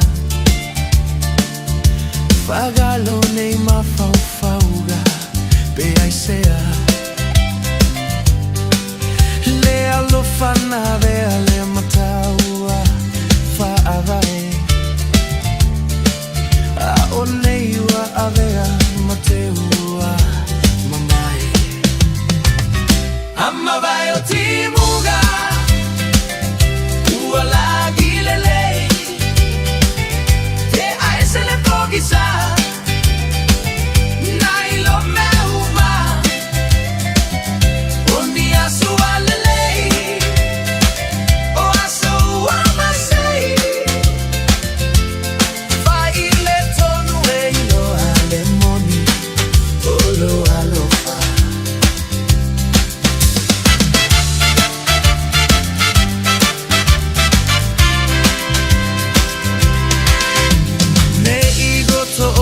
la otuma opaloita le alo famoni le fa pena ona uiga le nei la lo lagi atumu ifa ososoga ia te pataula itanu o manaoga ama vai o timuga lagi lelei te ai se le pogisa nai lo me uma oni asu alelei o asu amasei fai le tonu e lo alemoni o lo alofa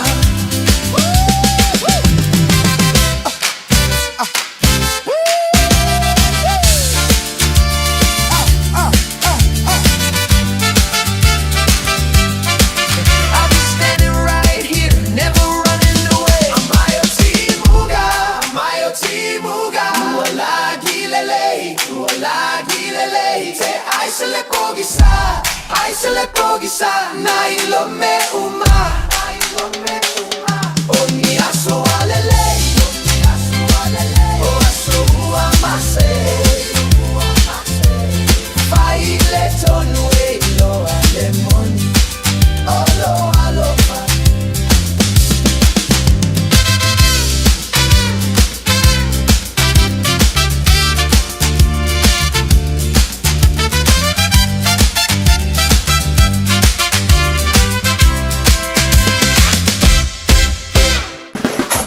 o whenga whakao e lo kawale fo maunga Max Ila. Senga uka amilo e o kilani. Mo koe foi mai lava i o tara i le Tire World and Auto Limited. Lea ma o aiso skoi ngā meg ma pa uka avar. A ole me piko sidi. E ngā le lua lima ka alalwa ia so le kokongi. Le Tire World and Auto Limited e te moa i ta avale ma pa utau ngō fia ia New Zealand antoa. Mo fo i se ti mag wheels mo so se i tu ai ngā ta avale ma le telewishi au unanga. Warren Fitness i le na ole se fulu tala pia i wha i lo i eina e wha afafonga le Radio Samoa i nei wha abitoa. Talia wins quotes, cue cards maisi. Wala lo le Tire World and Auto Limited i le lua fitu tasi tolu o mo pa uta avale. Po le lua fitu wha tolu lua o mo le whale inisinia.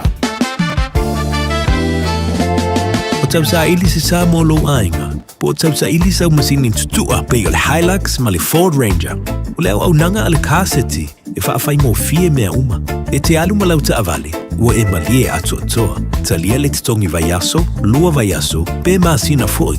Tu atoa lo whaatu atuanga i le kaseti te tala fitu aso, tu atu si fitu tasi, East Tamaki Road, Papatoetoe. Telefoni lua fitu fitu, ono fitu lima fitu. Lua fitu fitu, ono fitu lima fitu. Hey, don't be that guy.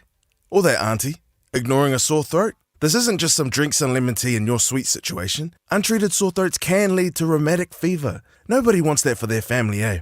Go get your Pepe's sore throats checked at your GP, school nurse, or pharmacy. It's quick, easy, and most importantly, free. So come on, whānau. This summer, take care of your tamariki. Get it checked and get it treated. For more info, hit us up on socials at Stop Sore Throats or visit stopsorethroats.nz. Le Shine Dental, lau fale fa inifo fa moina. La to te fa fofa tal no anga unifo. Ia so lulu tai tasi. Tele e wala me fa ona tutongi ai lau tong fitinga. A fio mai loa ile lima fitu fa Great South Road Manukau. Bevili mai le lua fitu fitu ono onu fa fa. Lua fitu fitu ono onu fa fa. Mo le Shine Dental e ia inga fa pitoa.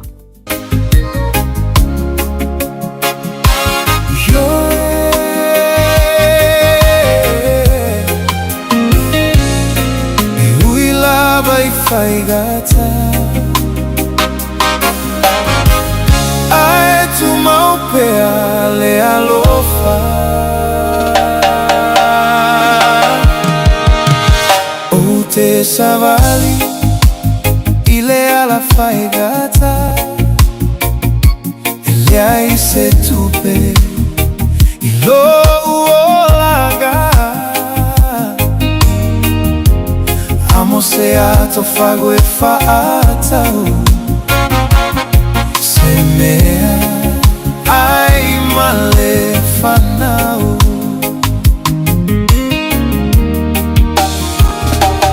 le ai ni aulo le ai ni tu petele ai ole alofa ua tu putele popo matalo e faatao su ese pili ole fanao e wilava e tigaina ai ule manuia au te iloa le atua nate fa amanuia e mativa e finau pea si o uaiga awane imelea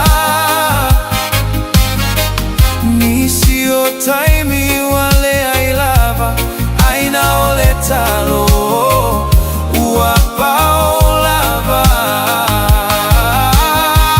ni si taimi le ai se suga fa solo o ma fauga le se faiga e suiai le mativa mate feagai satele taimi fa vai ai ae tu iluga matau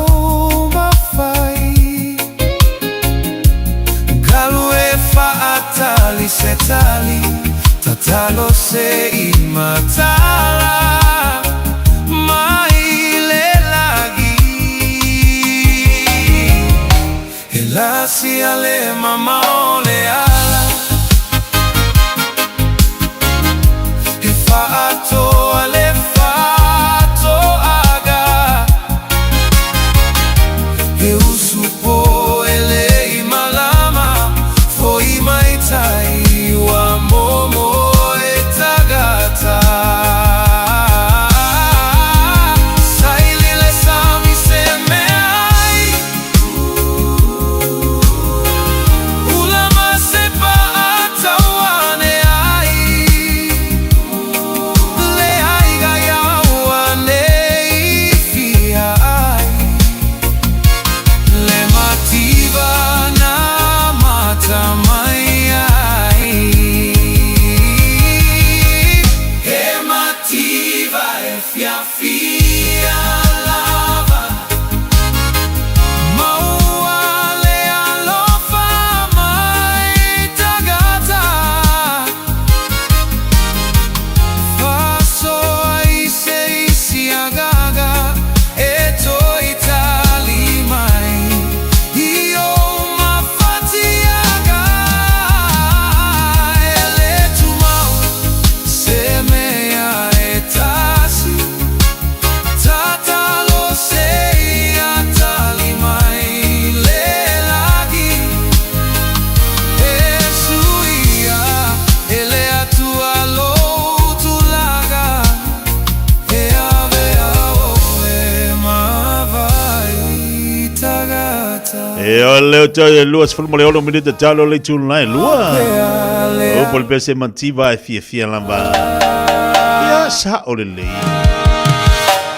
Le ale mo mai ele tu i lo anto wa mai ele tu i lo ainga o fo ele tu yo lima. Talia mo le nganga o fia mo le fa tai. E mantiva ai mo le fia. Ai lo le mau o. Yo ai tele a me tu puai. Na disi da fia. E tele lo me lo lima, tele me lo anto. E ya tanga te fa pina. Yo ya e mativa e me sidia ya mo e ole fia. Ya ba lo te fa tai. Pe o por tu se o aso e taunga le muai maso e le taunga le muai. O aso o tele me yo lima, o aso foi o le ai se me. Awale mea o le whaafitai ai le tue mea uma wafo i le aso ma le aso. Asau se fulu tala, whaafitai le atua. Asau e lima tala, whaafitai le. Ai le na le sauro o se lau tala le whaamorianga le aso, pato a whaafitai le le li. Mativa, ai a maua le fifia. Tali mo tatu po kalabe le vai ngole ulu la tatu se atu po kalabe la reto le ola mo tatu sta mo ftanga fale nganga. Ia ai wa fo le tatu ia le ni tai le ni fu oli lunga tatu po kalabe pe ona ia le tutu le sa mo se fu mo lima vitolo amo. Bread of life sent down from glory. Many things you were on earth, a holy king, a carpenter, but you are the living word. Say it now. Come on.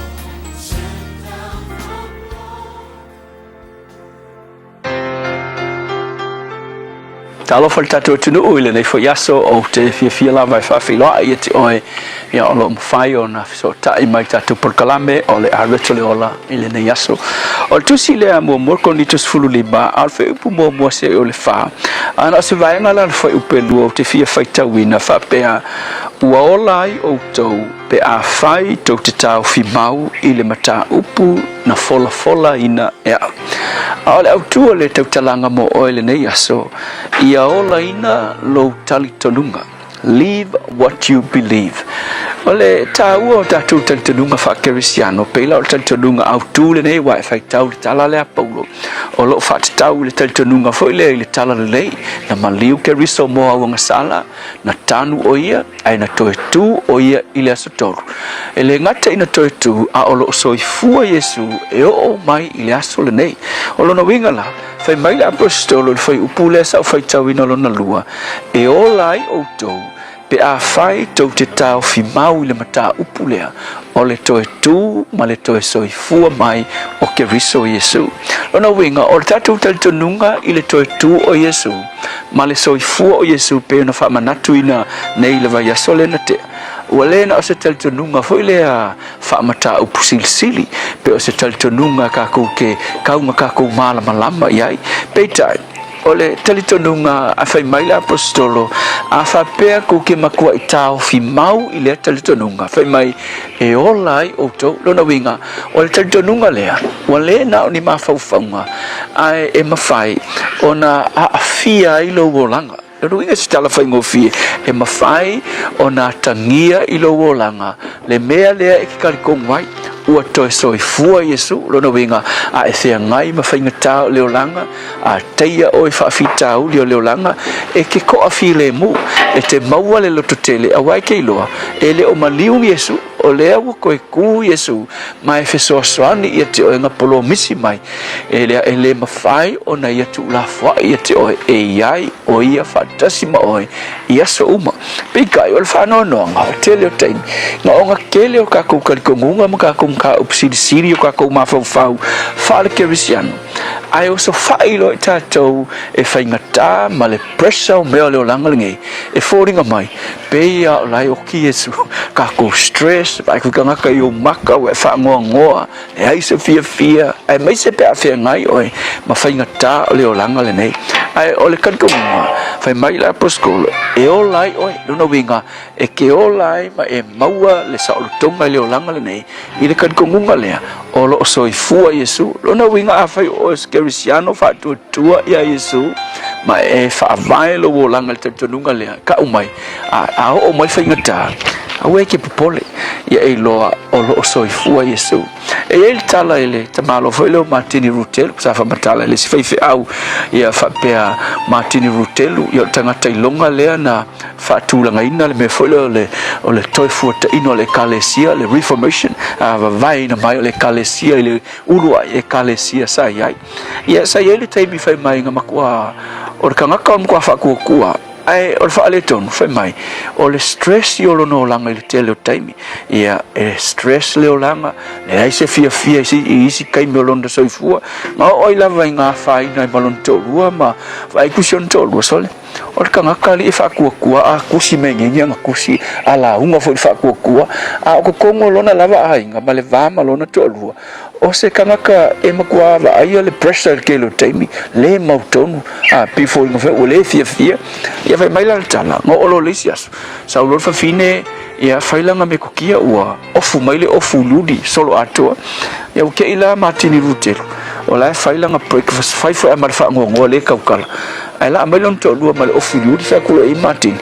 ai me we ofu nga ofu ludi fa mai tala fingi o le ki fa ngo fa ku making e sa we fa ngo ko fa ngo mai making e se si woki wa foi le o fululi finge mal puro luli o to ninga na tanga fa ngo yoki ya tunu uya euro fe mai fi le ya ave mai o ya o le walking away fe mai ya walki le tu ke ilo parking ro ke fe mai e ke valea wala mo fe nga kala fa penga nga ke si le fio le so fu Yesu le vang so fu Yesu o mar ke mi le so fu Yesu fe mai lo mar talar finge making me konga ngo fa yetis kaili le se ka o koe mafa mangaku ya ke oe ele o ti Yesu o le soifua Yesu nga o lo ra ngai ngor fa kua markari kongu ya Yesu o le soifua ia aile o kangia i lo wolanga se o langa o lo soifua Yesu nga o lo stress depress fa ngoa ia pera ua pise kala foi le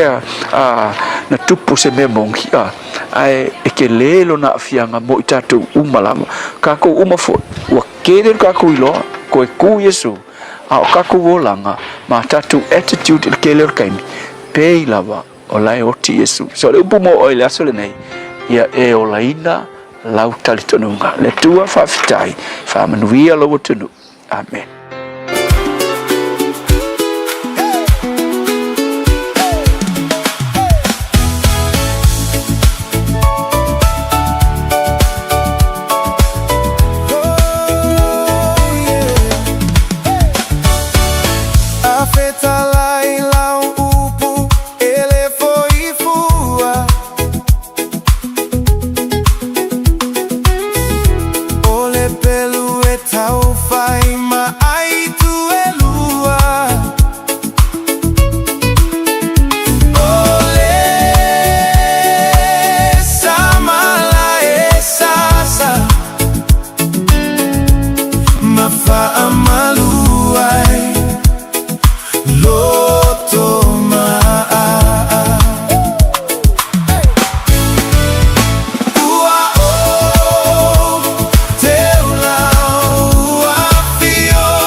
male mala mala ma e pupula masolai le pongisa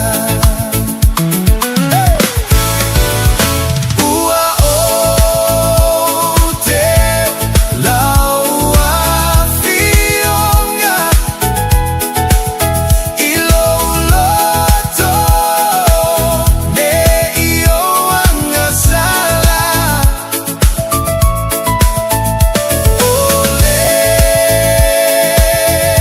pelu ale anganga etine ai o fana fana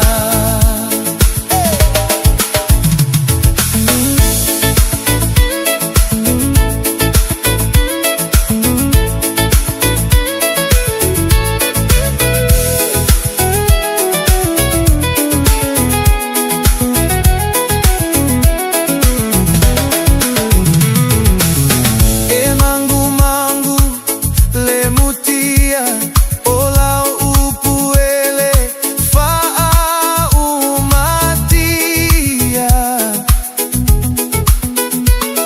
e aunga e a oa o ma oa I e fa atonu ma fa apoto ai ua o te laua fionga ilo loto ne io anga sala ole pelu ale anganga etine ai o fana fana ia talia lana upu lo fa atua tua ia tupu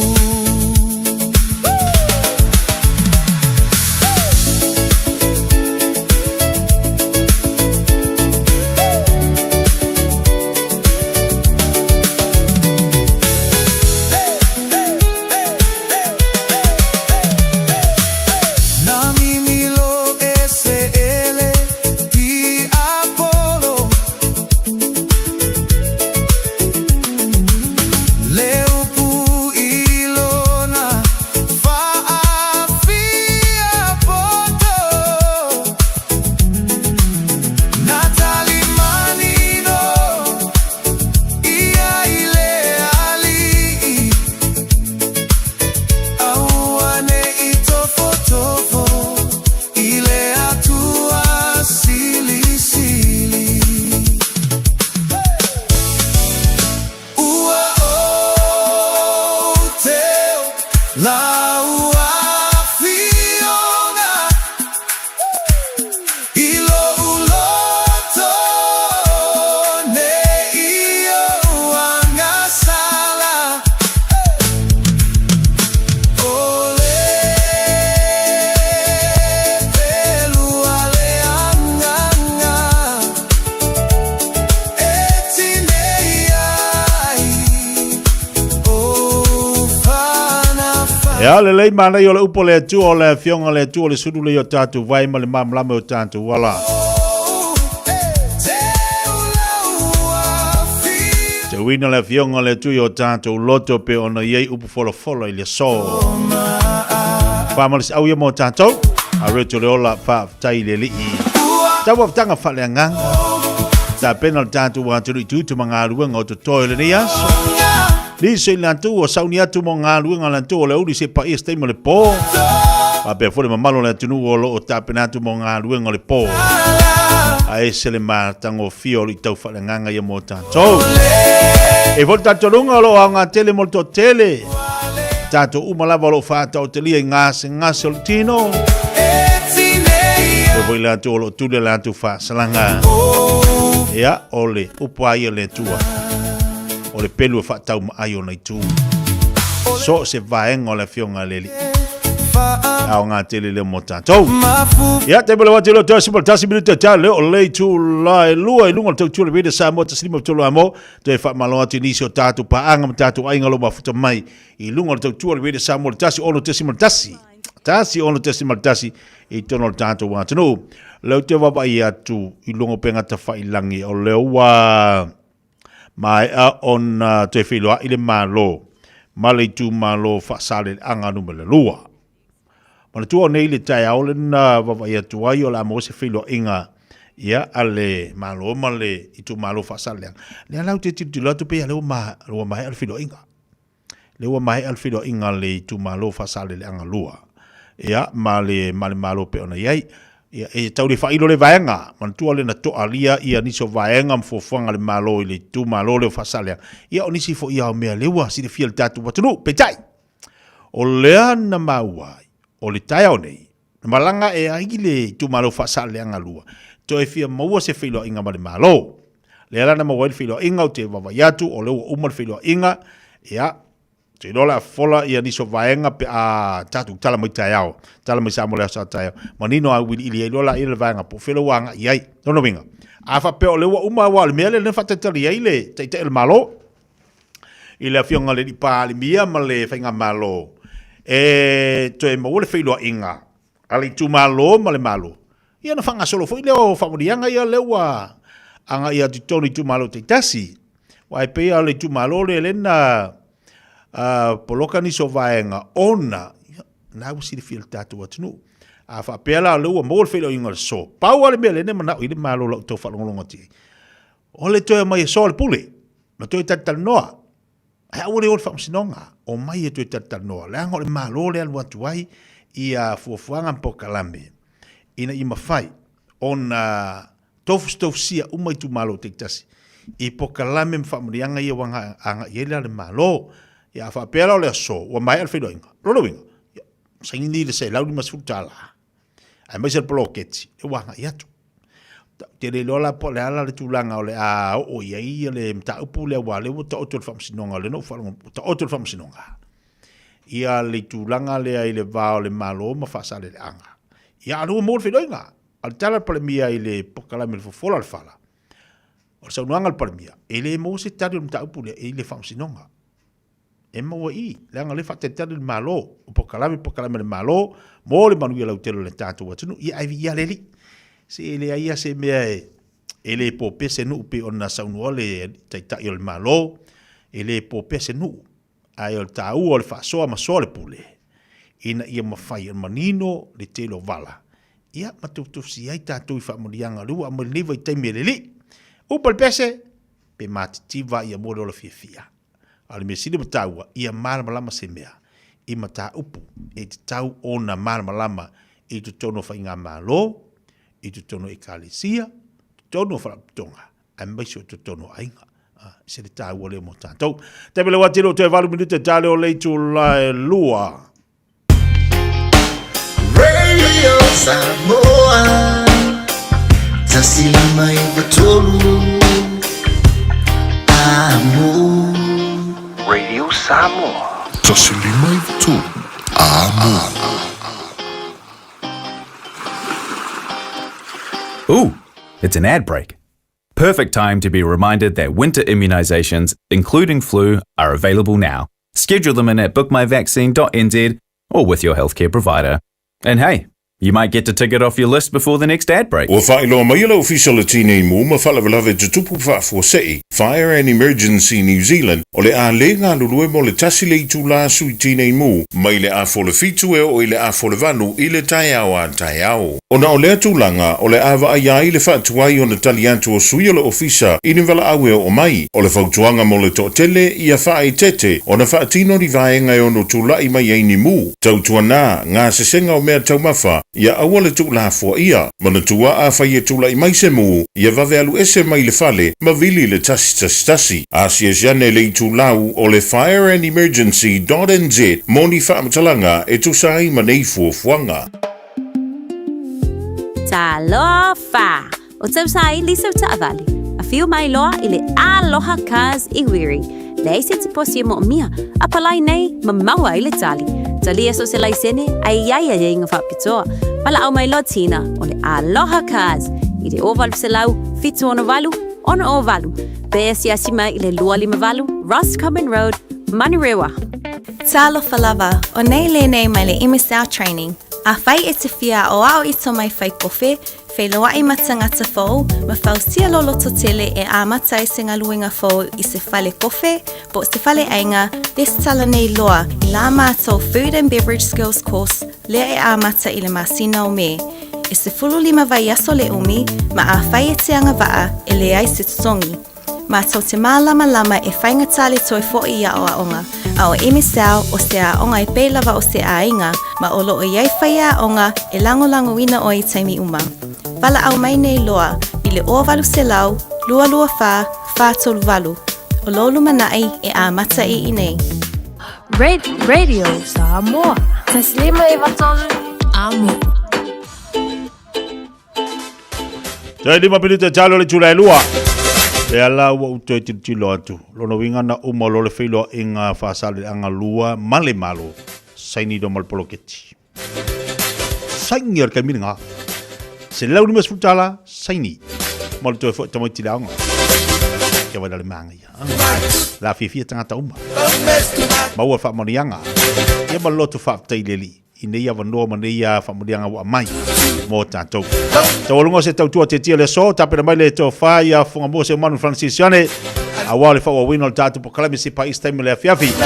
Se mai fui no le sao le whionga ia li a tau a sa vea El Heriton la vea, wha wau atu tātou po kalami se pa istaimi le fiafi, tau nuk mai niso le whainga luenga.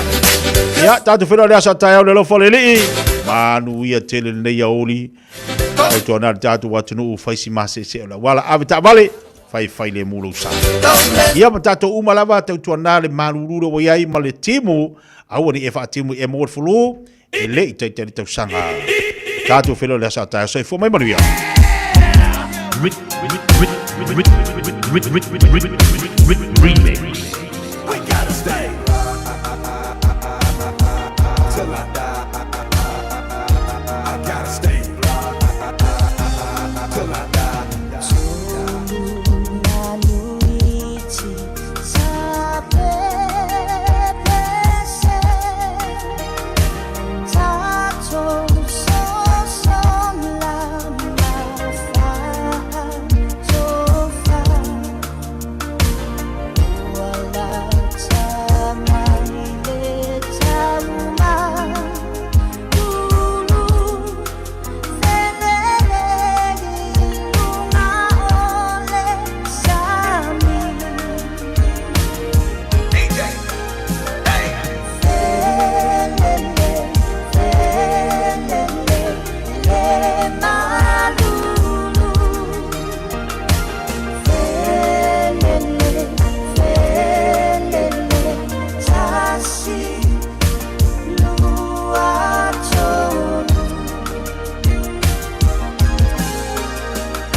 Mama